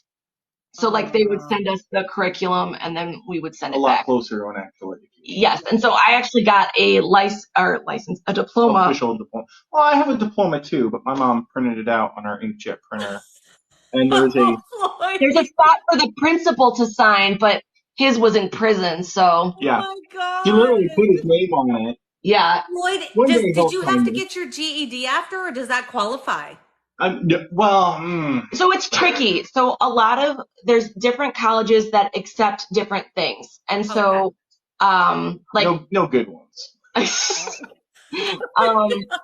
mean, with Floyd going to Verity, they accepted the fact that he was, Oh, you right. know, Yeah. Well, yeah, the wisdom booklets. That's a shoe-in. and the Yeah. best You're thing in. about Verity, You're yes, in. you're in, yes. Yeah. They Bonus did. points. I'm sorry. Oh, he said bonus points. Right. Exactly. Oh, yeah, sure. Head of the class. Yeah. I will say that is one of the best jokes, though, as a homeschooler. There is nothing like looking into a child's eyes and going, I was number one in my class all the way through high school. You were also. I was would have also the worst student in my class, I was but the funny kid. I was the emo kid. yes. Yeah. No, I covered all the bases. The jock, the nerd. Yeah. Yeah. So, Tara, how old were you when you left? Shoot the boots. How old am I? No. Yeah, right. Yeah. So, like I said, we didn't join the ATI, and weren't necessarily ever a part of any of the official programs. However, if you look at like evangelicalism as a whole, or more Christian fundamentalism, the ideology that IBLP espoused was 1000% what my parents, subscribed to. Right. Okay. I see most Christian evangelicals. I mean, Yeah. evangelical fundamentalism and IBLP, there's so much overlap. And that really was the only people that were involved in IBLP. There weren't any Catholics or Mormons or No. Right. like there was nothing but evangelicals. See, and I would have, when I met Floyd and like heard his story, got to know him and his family, I looked at my upbringing as being like progressive, like in the sense, because it just felt like, oh, well, we didn't actually join. I never had to. I got to watch Star Wars. Yes. I didn't know Star Wars was a thing until Lucas re-released them. And I don't know if you can tell, but he gives off total nerd vibes over here. You would have loved Star Wars. Oh my gosh. Oh, we do. And we do. We do. I got to see them the way God intended, 4, 5, and 6 in the theater. Yeah. Yes. Yeah. Yeah. But I'm trying to think of the most succinct way to put this. So I continued through, we didn't use the wisdom booklets through high school, but we used something called PACES, which is primarily incredibly similar. It's not full of one man's garbage. Yeah, there's like 3 or 4. There's at least, there's definitely and there's some facts in there. There's some actual education mixed in with the racism but they and were the homophobia. There's PACES, the PACES are like these little magazines, and so like per subject you would have like 10 to 15 for the year. So it wasn't just that was the grade. So like science, math, English, grade. We actually have a stack of them. I use them for kindling when I start bonfires. Oh my God. There's a bunch of people saying, oh my God, I did PACES. Oh no! Oh my gosh! No. So everyone knows who PACE is. Yes! Yeah. Yeah. So the umbrella school that I ended up going through was they use primarily the PACES. Oh my gosh, I'm with my people. I know, right? They get you. Yes. Oh no, that's one of the most phenomenal, most beautiful things that has come as a part of doing this is just the community. Because I bet. the longest time you're deconstructing on your own and you're just like when you're in it. The whole system is set up to isolate you from anyone that would disagree or be able to shed light on what is an insane system. Oh yeah. And that follows you into adulthood. I mean, I'm 37 still doubting, like, wait a minute, my soul is on the line here. Am I doing this wrong? Am I like, and I've been telling her for years, there's no hope for her. She's done. You don't have to worry about it anymore. Yeah, it's over. Just move on. Yeah. Oh my Yeah, God. enjoy what time you You have know, left. one of the biggest arguments that I had with people in authority in my life was the idea of a loving God. And it just, because I would come to them with my incredibly childlike and still embrace these The ideologies. genuine principles of empathy and love Yes. And be like, but that wait they a minute. tell you. Jesus loved everyone. I don't understand why we're so angry at this sect of people Well, or they didn't this have group Democrats back then. No. So Right. he would have hated Democrats. Yes. That's the thing. So we've much heard. based on so much fear. And Yeah. that right there, Yeah. that's it. It is so much fear. And so that even now, trying to put it down, I'm riddled with it. Yeah. Like I still have so much fear. And just there's doubts and there's good days and there's bad days, but I digress. So I did the paces. I graduated a little bit early. And the game plan had always been like, I want to graduate early. I want to go to Patrick Henry College, or there was another school that I really liked that was deeply, conservative Christian Republican school. But technically still a school. It was a college. Yeah. I'm saying, unlike Verity. And yes. Oh, He's always gotcha. Okay. with that non-education And, over here. it's one of the only benefits. I can walk into a room and pretty much be assured Look at I've that got the question. craziest story of all Are of you guys shunned when you leave this religion? Yeah. Yes, you are. Yeah, just a tad. We've had a bunch of people ask if both of you still talk to your parents. I'll let you take that one first. Well, I only talk to my mom. Because the cost for seances, it's really gone up in this economy. Yeah. No, my dad died, 10 years ago? We're so dark. I'm so sorry. No, but were your parents still together when he passed away, Floyd? Oh, yeah. Yeah. Oh, yeah. 100%. Oh, yeah. Oh, yeah. One thing, if we get to it, I would love to share the story of, I shared that I was the enemy number one when I came in on the scene. And I would love to share when I finally convinced Floyd that he needed to sit down and have a conversation with his mom about all of this. And I was there for it. So messed up childhood. They never it's what happens. They didn't ever talk about it. Yeah. It was, he found out from other people. Here, I'll go. Okay. Somebody's, no, I was just standing up. I'm falling out of my chair. So then I cut ties with my family about 13 years ago. My mom lived in a world of denial, hard for you to imagine. And I was in a place with I struggled with addiction for many years, and with a nascent sobriety, I could not get sucked back in because that was one of the triggers for me. Yeah. And it took almost 10 years, almost a decade, before I realized I had the strength to reconnect with my siblings.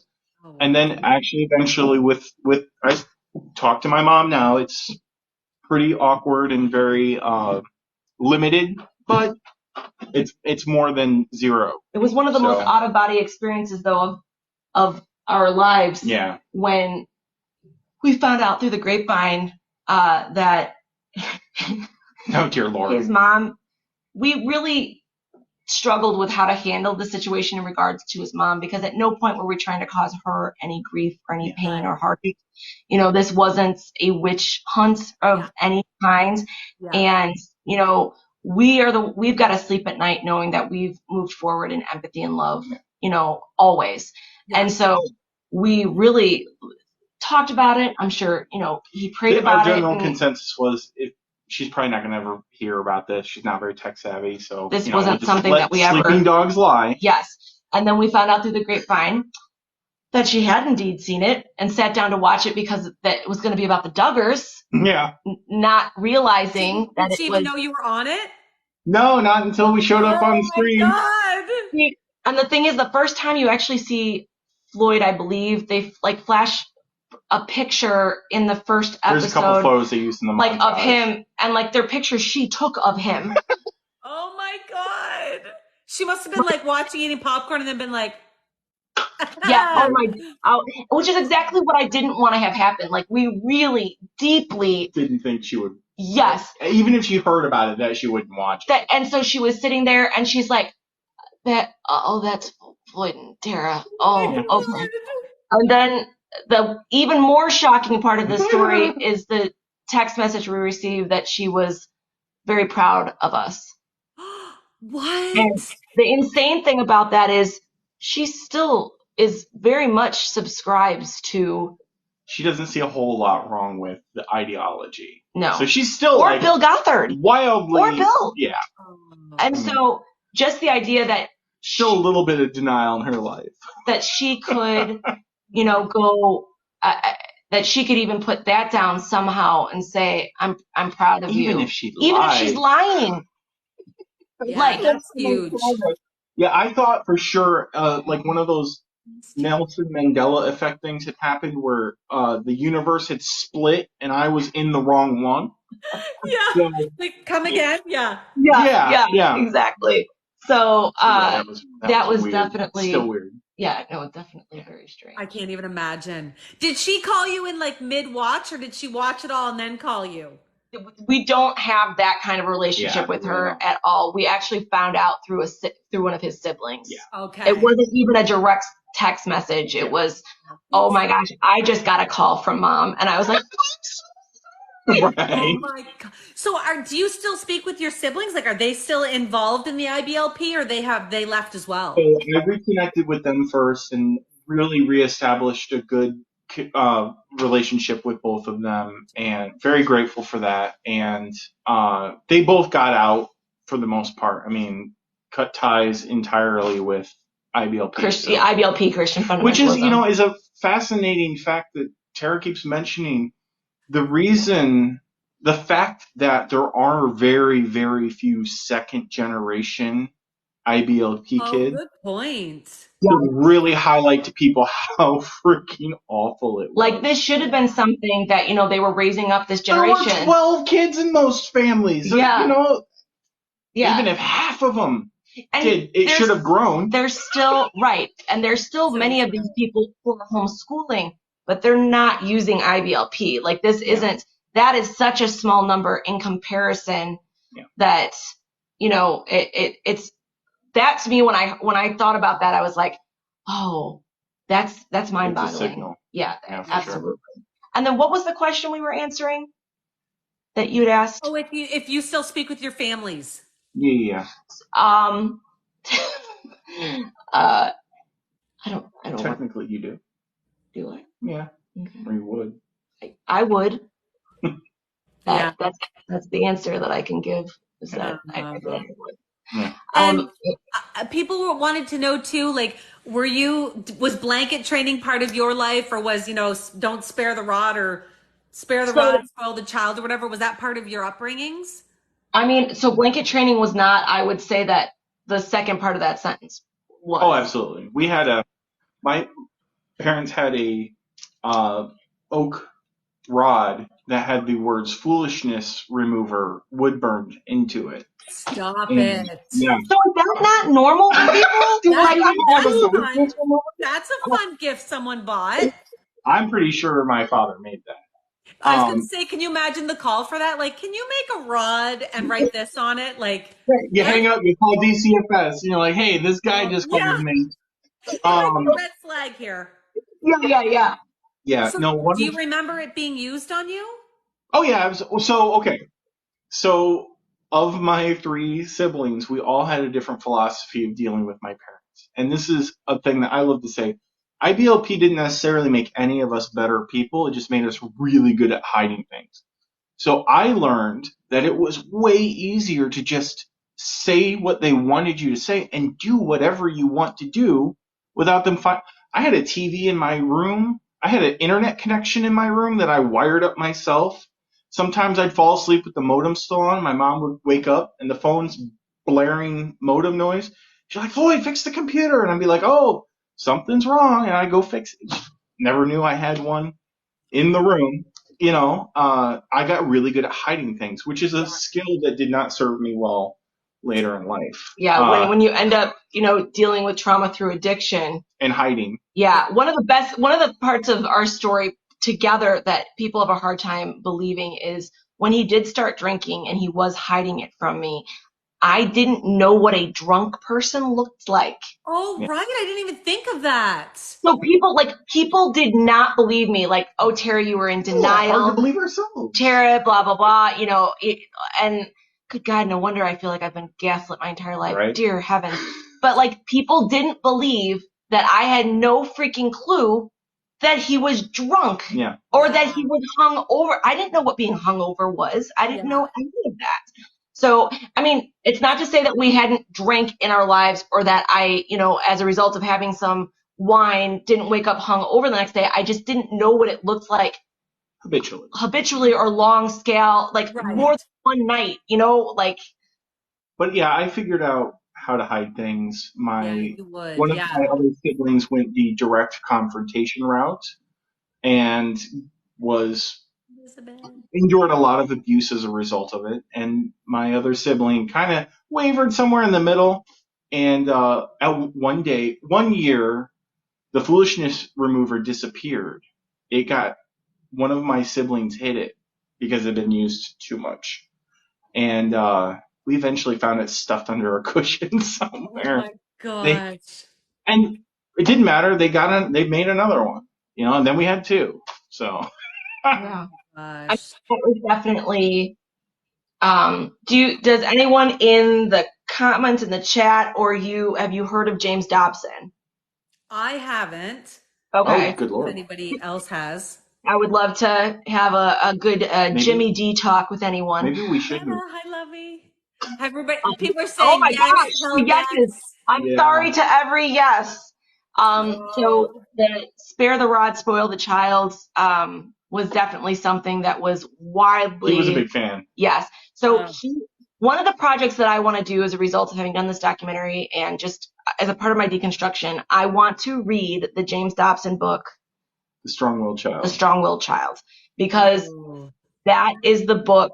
I'm pretty sure the subline, or at least on the back, is How to Break Your Child's Will. Oh that my God. And that's exactly what it would have done.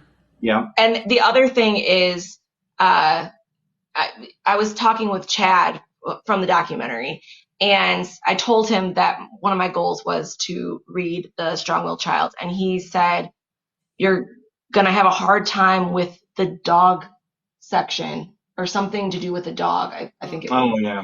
And I was like, I thought that was Mike Pearl. I didn't know that was also a part of the James. There's so much overlap. They all ripped off each other. But the idea, this is like, it's embarrassing, it's sad, and I also have to have grace and mercy and empathy for myself. But it took me a long time to realize that children were people. Oh, I bet. Because you weren't viewed that way. No. So then as you're getting older, you're like, oh, these are all little creatures that are supposed to do the adult's bidding. Like, that's how it felt. Yeah. And so I know that a lot of that mindset or whatever came from James Dobson and came from, like, that should be the next documentary. Like, it should, James Dobson his reach is much further than Bill Gothard's to a certain extent, and more mainstream because he came across as more progressive and more, He had more credentials. He was an actual doctor. And that definitely. But see, the other thing is the idea, I'd be curious just to say this out loud and see what you think about it. But just, so many parents use the Bible as the reason, to do the discipline. And because it's godly or because it's, this is the way that it's supposed to be, there's such an excuse to do it. And it's like you grow up thinking, oh, well, but this is normal. Or, oh, my parents were also spanked. Or everyone, or they got hit with a belt. It was way worse.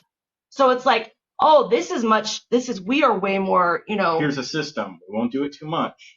Right. Yeah. This hurts me It, more than it hurts it's like a you. regulation for it. Like my mom used a wooden spoon, or a plastic spoon. I can remember her using plastic spoon. I'd be like, it was normal. So that's Right. the thing. So the question remains then, okay, because it worked, people will say, well, it worked on me, I'm a good kid, or it worked on these people, Yeah. or this is everyone was doing it. Does it mean that it's something that should be done? Everybody Right. did dishes at one point. We don't do that anymore. Yeah. We Yeah. know Like better. my children have never been spanked. And I Yeah. can remember like even being slapped across the face. Like it was just what Yeah. our Yeah. parents So did. did you have a religious upbringing? Nope. No. Okay. See, and Just that's the just thing. a really hands-on mom. Oh, yes. I mean, but I feel like that's something that I could hear parents from our upbringing saying, oh, it wasn't, if we tried to blame it on religion or the Bible, it's like, no, it's just how you raise your kids. It's just how it's done. So, Yeah. and I don't know. I just disagree. I Yeah. just, Yeah. I'm not in a place. I'm going to grab a pillow really quick. Netta. Everybody in the comments is saying like wooden spoon, plastic spoon. Netta says, Julie, if my mom hit me, I used to tell her to hit me harder. Oh Oh my my God. gosh. My brother used to laugh at my mom. He'd be like, "Ha, that didn't even hurt." Oh I'd my be gosh. like, "Eh." And see, Yeah. for me, because I was very much, I want to be the good kid. I want to please my parents. I want to make them proud. I want to be like, You want to make God happy. yes. Yeah. I Yeah. remember thinking like, they're not punishing me enough. Like it needs to be more because I was just so evil and so bad. And good Lord, what had I done that was that evil and that bad? But then now as a 37-year-old, I'm still trying to get rid of these layers of judgment and guilt and just shame that have been with me since I was 3 or 4 years old. Yeah, I bet. I bet. Well, I can't remember which Duggar it was. I feel like it was Jessa. Okay. I read something that she said in one of her interviews, and I thought exactly. She was saying that because of the upbringing, she was terrified and full of anxiety and always thinking like she was in the wrong, like I'm doing something wrong, always having this anxiety about the world around her and just what she was doing wrong constantly because of it. And I thought, Accurate. like, I didn't even think of that aspect of it. Very accurate. It consumed me Yeah. and is still ever present. Because what did I just say yesterday where I was like, does anyone else walk around? Oh, okay. Perfect example. I was raised in a house where you do not curse in any way, shape, or form. We Yeah. had something on the TV called, I'd be curious to see anyone in the comments for this one, TV Guardian. So it was a little box they plugged in, and then anytime there was going to be, I don't know exactly how it knew. It read the closed captioning. So if it saw a swear word or any number of Oh. words, it would cut the audio and then display a family appropriate version of the closed captioning. So for like my entire teenage years, which is when we had this contraption, the word sex was hugs. Yeah, let's go Oh, have no hugs. way. Yeah. So that was Oh, always like, that was just and to a certain extent, I would like use it like that because I wouldn't even want to say the S word because that was just so evil and bad and yeah, sinful. a nasty And so, thing. Yeah. yeah. And so now here I am at 37 in different situations where I might let a few words go flying here and there. Yeah. And and it's incredibly, like, I know that for Floyd, it's a very freeing, he's no longer masking it, like cursing, like this may sound so silly, but it's important because it means that he's not putting on a show for someone else. So if that's the word that comes to mind, that's the word he wants to say. Not in front of Yeah. kids, we Yeah. but for me, even when I'm in a moment where it's like, oh, I'm free and it's safe for me to say these things, and I might say them, but you better well know that there is still a voice in the back of my head going, yep, God's keeping track of this. Satan is laughing his ass off down there, just keeping, like, maybe not exactly like that, but there's Yeah. guilt, Oh, James, and there's yeah. guilt. It'd It's be so ever hard to present. separate all that. Like, Yeah, it I is. can't even And imagine. the guilt and the shame Thanks, Kelly. as a result of my upbringing.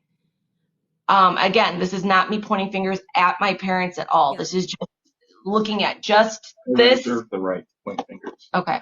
But it's where I'm at, I baby. know. But it was killing me. Up until I started my deconstruction, I was in a wheelchair. I had my first stroke when I was 21. I can't remember how old I was when I had the heart attack. I've had to have 4 years ago? no, it was Five, when we 6? yeah, at some point in the last 8 years. Oh my. And then Keep track. I mean, I've had She's a lot. I had She's a couple mess. dozen surgeries. Had to have a hysterectomy when I was 23. I had to have a pituitary tumor removed from my brain. Chronic autoimmune disorders. I mean, Yes. she literally was a mess. She couldn't go to the grocery store or, I mean, just to make it through a movie. To go to the movies was too much. Oh, I couldn't go grocery shopping. And then just imagine if you're someone who's predisposed to guilt and shame, and then you can't even like get up to go grocery shopping. More guilt and shame. More guilt and more shame. Yep. Yes. Right. I mean, we as moms, we deal with that. Oh, I didn't spend enough time with my kid today. And like, oh my gosh, if I just done the dishes before bed, I would have woken up and then everything would have felt right with the world. And like you go through this list. So I'm making that list on top of 20, 30 years of an ever going list. Yeah. So God wasn't keeping a list. You were. Oh, that's exactly it. But then at the same time, if you bring that up to anyone at church or, anybody in authority over your life, it's like, well, God loves you and he's wiped the slate clean. Yeah. And your sins are white as snow. Oh, well, then why do they feel as black as dirt? Yeah, and as heavy as coal. Like that's just crazy. Absolutely. Oh, But I'm sorry, we segue. We're very shy humans. We don't ever have anything to say. Yeah. No, me too. So I get it. Yeah.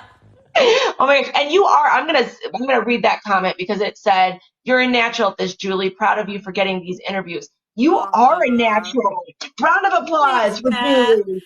This is my jam. Like I'm fascinated with stuff like this. Like I love learning and researching, and this documentary just hooked me. I think it's because I watched this show too, and then hearing your stories and the other survivors on there was it was fascinating. Well, you're amazing, and you're very like just organic and fluid, like in conversating and everything, and just having questions and all of that. So we've been doing quite a few interviews and TikTok lives and stuff, and you're fantastic. Thank you, Tara. Thanks, Elizabeth. It's easy for you guys. I mean, your sense of humor alone is so nice to see. Like it's so much easier. Some people, it's like pulling teeth to get them to chat, and this has just been such a nice flow. Okay, good. That makes Oh yes, definitely, Tara. Yes, I definitely want to do this again if you guys are up for it sometime, or if you do the wisdom books. Oh no, I'm totally down. I can even give a teaser. The one that I want to do is about white bread. White bread. Yes. Thank the you. topic of the entire. And how evil it is. Yes. Yeah. Don't give anything away. Well, spoiler alert! Everything is evil. Yeah. Cindy, thank you. Oh my God. Everybody's saying thank you for sharing. You're sweet, nice people. Thank you very much. I appreciate that. And I mean, I'm not trying to like wrap up, or I wasn't trying to be like whatever you want, but I just wanted to throw in there that you're amazing. Do you want to do some questions from the audience right now? See if anybody has anything they wanted to know. Yes, I would love that. Oh, yes, absolutely. Somebody just said, "Can we see your tattoos?" Oh my gosh. Yes, you may. Here, I'll stand up here. So I drew these. Oh, no way. And then, brought them to a tattoo artist, and every single one of them has a meaning and a story. So I have my hands, and it says, "Look, that my son, Walter, is 15. He has autism. He did not start talking until he was 4 or 5, and his first word was look." Oh my God, I love that. He pointed and he said, "Look," and my jaw dropped. And I'm like, oh my gosh, he just communicated with like words for the first time. Yeah. Oh my gosh. This little robot right here, it's a little hard to show, but yeah, I can see it. It actually has a G, and it is for my son. Walter was not his birth name. No way. Yeah, a couple of years ago, he decided it was a really hard process Yeah. of figuring out he was having some pretty extreme behavioral issues. And I just kind of put 2 and 2 together and realized that a lot of them were being triggered whenever I said his name. Oh, no And way. I was like, oh my gosh, every time we went to leave the house, he would That's ask, really what keyed it off. he asked if he could use one of like his pretend play names. And he still is very, communication is still very hard. Yeah. There's not a flow to it. And so it was very hard, Nancy, doing this and putting this together. And then it finally clicked one day and I'm like, oh my gosh, should we allow him to pick a nickname? And Floyd and Oh, I thought about it and we brought it to him. And I'm like, how do you explain this to people? Like, especially yeah. with the community that we've come from, it's not very accepting or understanding. Well, and I mean, a lot of our parents picked our names to somehow Oh. program us with divine attributes. Oh yeah, you pick it with a Bible verse, you pick it for the meaning. You don't ever name a child something if you don't know which is one of the reasons Meaning why behind it. the Duggars confused me, because there's no way that they were picking out names based on the Oh, meaning. absolutely not. They just wanted a Right? J. Yeah, Yeah. they just needed a J. And so I sat down and made a list of all the names that he consistently asked to be called whenever we leave the house. So like it was almost like he knew if we left the house and his name upset him so much, and I still don't know why. I don't know. I loved the name we picked out from. We picked it out on our second date. Yeah. And we weren't even like, we were being facetious, and there was a baby name book on the table, and I flipped through and I was like, well, I'm going to name my first son this. And he's like, well, I really like that name too. I'm going to name my first son. So we loved it. It was meaningful. But at the end of the day, the human that our son is the most meaningful of all. Oh, and absolutely. So and it made a world of difference for him. It was like a switch. Like he looked at this list of names. He knew immediately which one he wanted. And I was unsure that he was going to understand what we were doing, or that and he turned to me and he said, can I be Walter Pye? And the name that we had called him prior, I always said that name and then Pye, and so the fact that he was making that transition meant that he understood it. And I didn't cry at all. I held it together so good. Yeah, no, I sobbed like a baby. Oh my God, I bet you did. That is so amazing that you were able to recognize that with him, and you were okay, helping that, fixing that. It was, I mean, was I sad about the other name?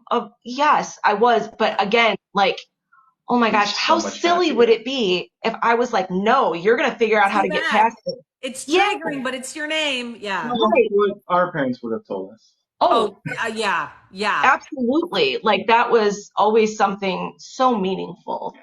But I have a spoon on there, which Floyd also has a spoon. What's the spoon for? So have you ever heard of the spoon theory? No.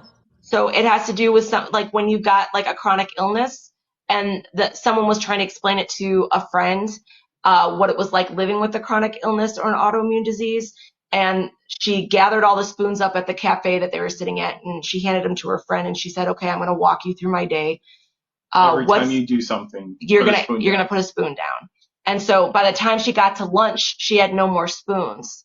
And so, hi, spoon. And so the idea is you have to spend your spoons wisely, and you have to think about what, and as someone who was, has multiple strokes, and I have antiphospholipid syndrome, I have interstitial cystitis, I've had PCOS since my best friend has that. It's the horrid.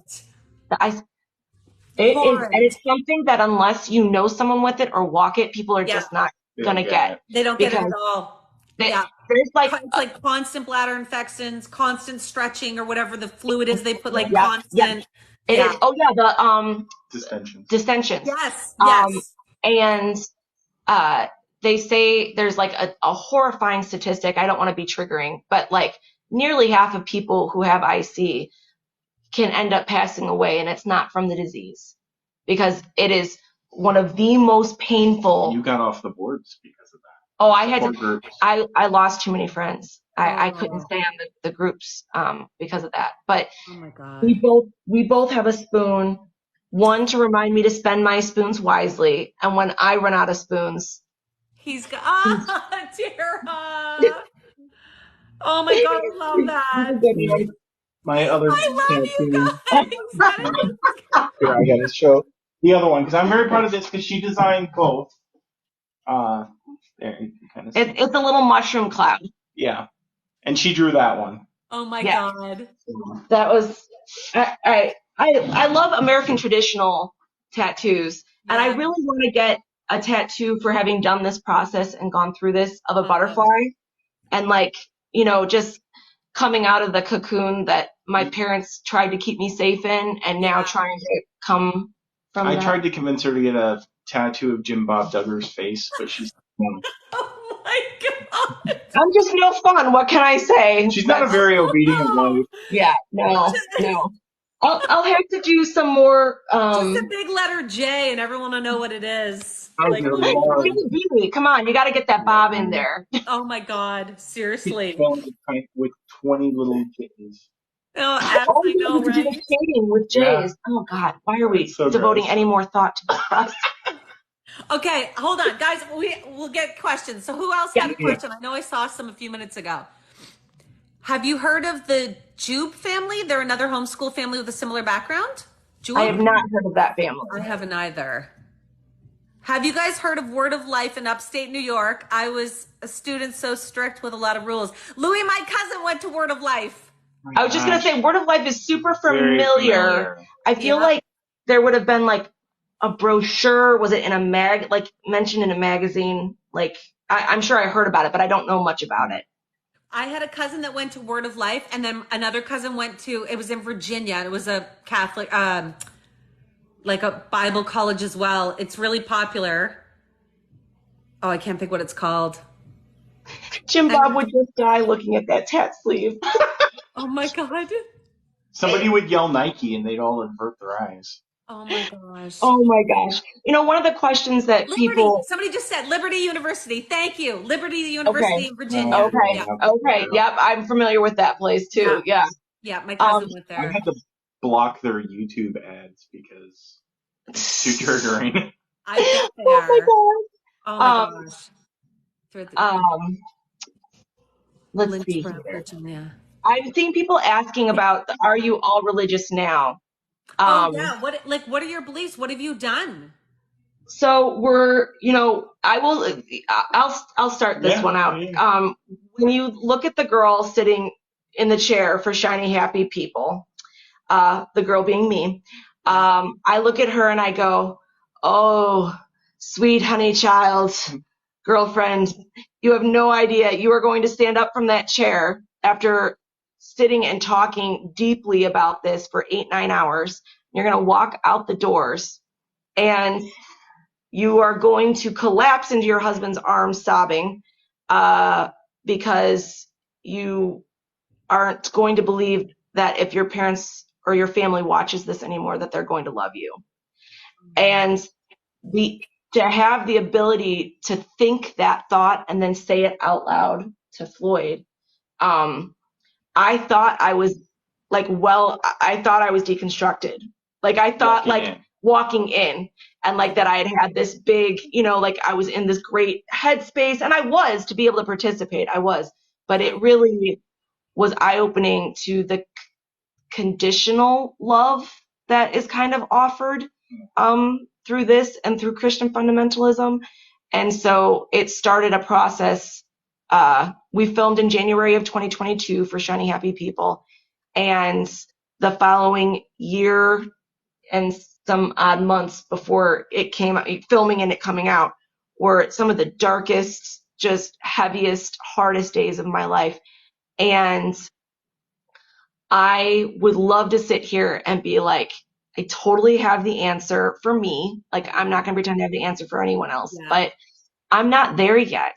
Yeah. And I'm not anti-God. There's been a lot of things in my life where I go, I do feel like there's got to be a higher power. There has to be something outside of just us, just based on personal experiences. And that's all that you can really go off of at the end of the day. There's a few things that for me right now where I'm at, I don't believe in biblical literalism. And that is kind of the foundation of what I'm stepping off from. Because the Yeah. crazy thing about deconstructing is, and especially from religion like this, when you start to step away from it, you are tearing the fabric of who you are, and Oh, you're I bet. destroying the foundation on which you've built your life. And so it's really hard to then try to rebuild that when you don't have a freaking clue who you are. So Yeah. it's there's not that anyone's putting a timetable on it. I would love to No. feel more secure, and like it. The part about all of this too that's just mind-boggling is that it's the sin of certainty. The reason why people go to this and are drawn to this drawn to these authoritarian is teachers. because here's the rules. You do it like this, and And you you've go to done it heaven. right. Yes. Yes, you've done it right. You Yep. can do no wrong. And, if you were raised to become a perfectionist or, whatever your personality type is, you don't want to do it wrong. You want to do it right. And Yeah. I still deeply struggle with those things. I would love to be like, yep, I've got it together. I know for sure I'm agnostic, even if it was I was an atheist, or even if it was I'm going to go this, I don't know. Yeah. I just know. You And know, right now, I got to interview a few weeks ago a fellow named Eskel. He was on. Do you remember the show Escaping Polygamy? yes. So he was on that. He and his sister Okay. Amanda. Amanda got him out, and it was this I whole know. thing. And he, do you I've remember? watched that. I Oh, know I who. love Yes. that Yes. show. So Yes. he came on and he said something similar. He said he doesn't know what he is right now. So he said he travels around to different churches. Like he said he's on almost like a research mission. He just goes in and like listens and takes little bits from everything, and he's just kind of making his own world from there. And I was like, good way Right. to put it. Like, Oh no. yeah, So I would say that I don't believe in biblical literalism, and I believe if this whole God thing is real, the only way it makes sense is that he's loving. Because yeah, I can't wrap my mind around anything else. And yeah, so to a certain extent, exactly what he said is exactly where I'm at. It's like yeah, I'm willing to learn from this and this, but it's we've got to be looking at love. yeah. Like we've got to be stepping forward in love. I love And that. what's crazy too is that Floyd has been in and out of deconstruction and everything our entire marriage. And so there have been different. When I met him, he was agnostic. During the periods of times that he was drinking, he would have said he was an atheist. And this is one of those things that makes me believe that there is a God, because my upbringing and everything that was in me told me that we were unequally yoked when these things happened, that when he was drinking, that, I needed to leave, and there are things like you absolutely do need to get out of abusive and unsafe and, Yeah, boundaries not being respected. And I did, that's a part of our story. We were separated twice. yeah, We've lost everything, but there was still something deep within me that said he needs grace. He needs grace. He needs someone to see that little boy that, was so injured and harmed by his upbringing. And so now that's just that voice overpowered everything else somehow. And it doesn't make sense to me. Like it just doesn't, I can't comprehend. No. yeah, But I listened to that voice and walked that out with him. And now he's getting to walk it out with me. He has found stability and peace in where he's ended up in his faith. yeah. And we're not in the same place. And that's okay. yeah. So That where are that's you such a at? good way to put it. Like that's Yeah. yeah, The short version for me, I mean, because you kind of touched on it. I struggled for decades with the inconsistencies and the hypocrisy that I saw and lived in evangelicalism, in IBLP, and I had a great set of examples of how not to live a life through my parents, so who are deeply fundamentalist Christians. And the moment that in the same way for her, when she started putting these things down and regained her health, the minute that I decided I'm done, I don't believe any of this stuff, and I'm going to figure out what I believe, Yeah. peace that I felt, the sanity that was restored to me. Because I mean, he did was, rehab. He did. I saw someone ask did he do AA. Yeah. He's done AA. And they're great programs. They are, and there's stuff me, he got from every step along but the way. It wasn't enough. Yeah. I You wasn't. needed to let go.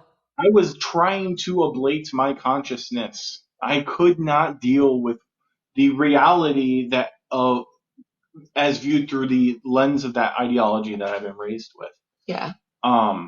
And eventually I started educating myself. I started researching I'd always been fascinated by science, by space and computers. But the actual science of biology. Because like you avoid it. You don't. Oh, I remember yeah, I like bet. different news things coming up and being like, oh, we've got this discovery or this happened. I'd be like, oh my gosh, whatever that is going to support evolution. You wait for Answers in Genesis to come out with a contradiction. Yes, exactly. Yeah. But when I started to learn that there's actual science behind plate tectonics and the age of the universe and evolution, that healed me because it was so heavy trying to carry the conspiracy theories and the bizarre stuff that they taught.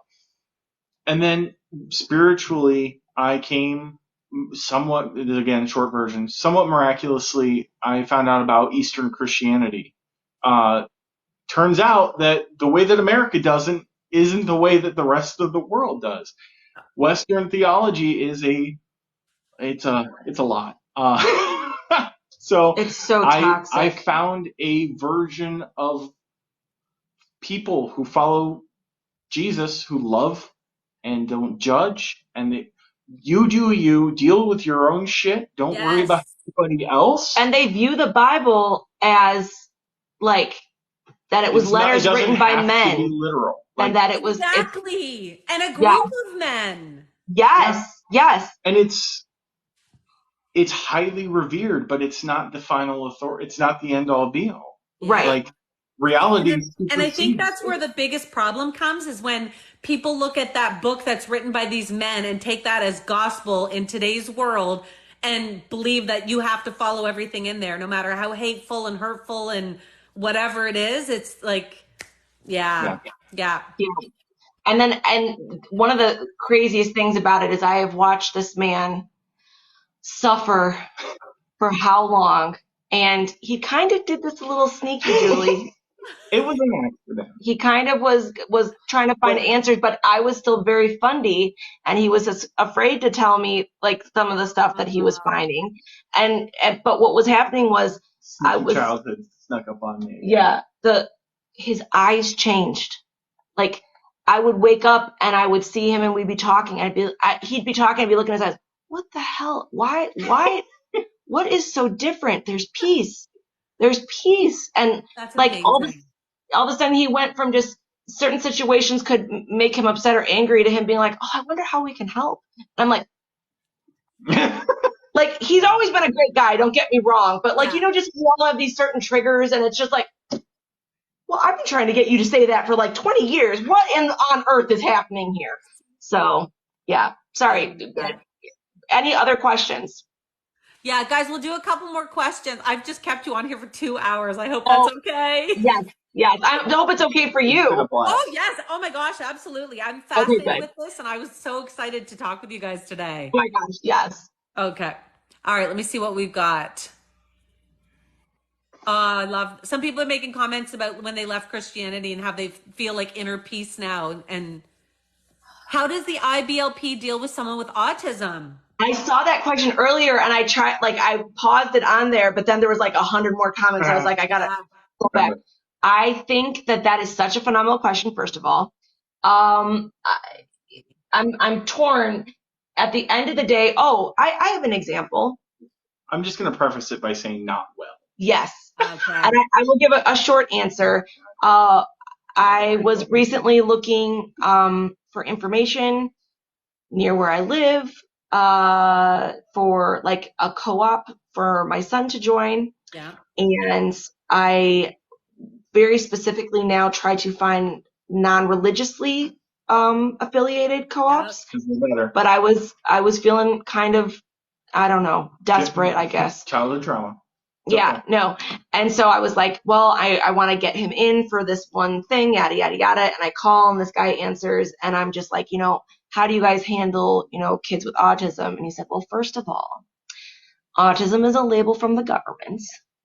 And that's not a real. It's used to control families. It's used to control families and to get you in line. And then also, by you labeling him that, he is going to be unable to accept his healing, from God. They can fix it. Oh yes. Right. Oh yes. Oh Yeah. my God. Which is not like, that's one of the things that like I desperately want to talk more about. And I hope that at some point we'll have a platform in which to do that. Yeah. But the world of medical and religion and how the damage there is monumental. It's horrific because you did a sin to get where you're at. You didn't fall under the authority of someone to get where you're at. Someone above you sin. Someone above you sin and you're reaping the consequences. Someone generationally put a curse on your family and now you've got this. There's a reason for everything. Yeah. And then you feel like somehow you could be changing it, but you're not. Yeah, and then there's this responsibility.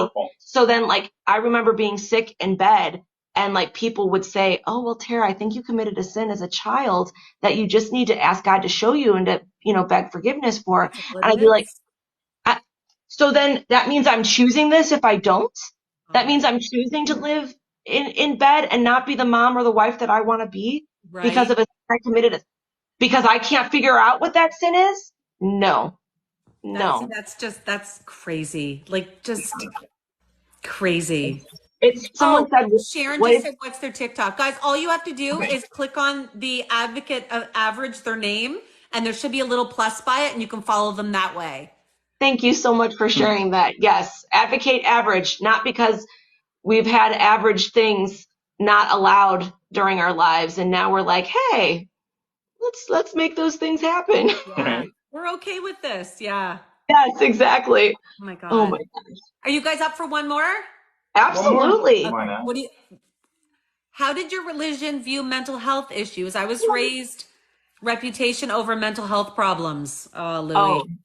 Oh yeah. My slightly dyslexic brain read that as Republican over mental health issues. So. Yeah. No, I mean, it's definitely, at the end of the day, everything you have, if you have actual faith as a Christian, can be healed by God. Yeah. So if you're sad, and I'm being facetious, that's something, why get the joy of the Lord? Name it, claim it. Yes. One of the things, I don't know if you've heard of prosperity gospel. No. Okay. So that's basically what he just said. Name it and claim it. So as a Christian, God wants to provide everything good for you. So all you have to do to receive it, even millions of dollars per se, would be to name it and claim it. And so then if that doesn't occur, where are you going wrong? How are you not welcoming his goodness into your life? Well, how are you sinning? Where have you, angered God? Which, by the way, God still loves you, but he's also angry. Figure that one So out. the whole Bill Gothard IBLP was definitely a version of that as well, because that was constantly something that was intertwined with. Well, and specifically, Gothard had this strategy or diagram of strongholds and problems as related to that. So he would draw a grid and say, this is your brain, or this is your mind, your soul, whatever. Yeah. If you are bitter, if you lie, if you lust, then he'd circle a little bit of it. You give this ground to Satan. And then Satan builds and you draw a little castle, and Satan builds a stronghold, and then he sends demons out from your own mind to torment you. So if you're mentally ill, it's probably because you were lustful or bitter as a child, and you've given too much of your mind to Satan. Yeah. Like, how freaking crazy. I remember going to a counselor once, and he broke out the stronghold diagram, and I was just like, nope, kill it with fire, let's go. I'm done.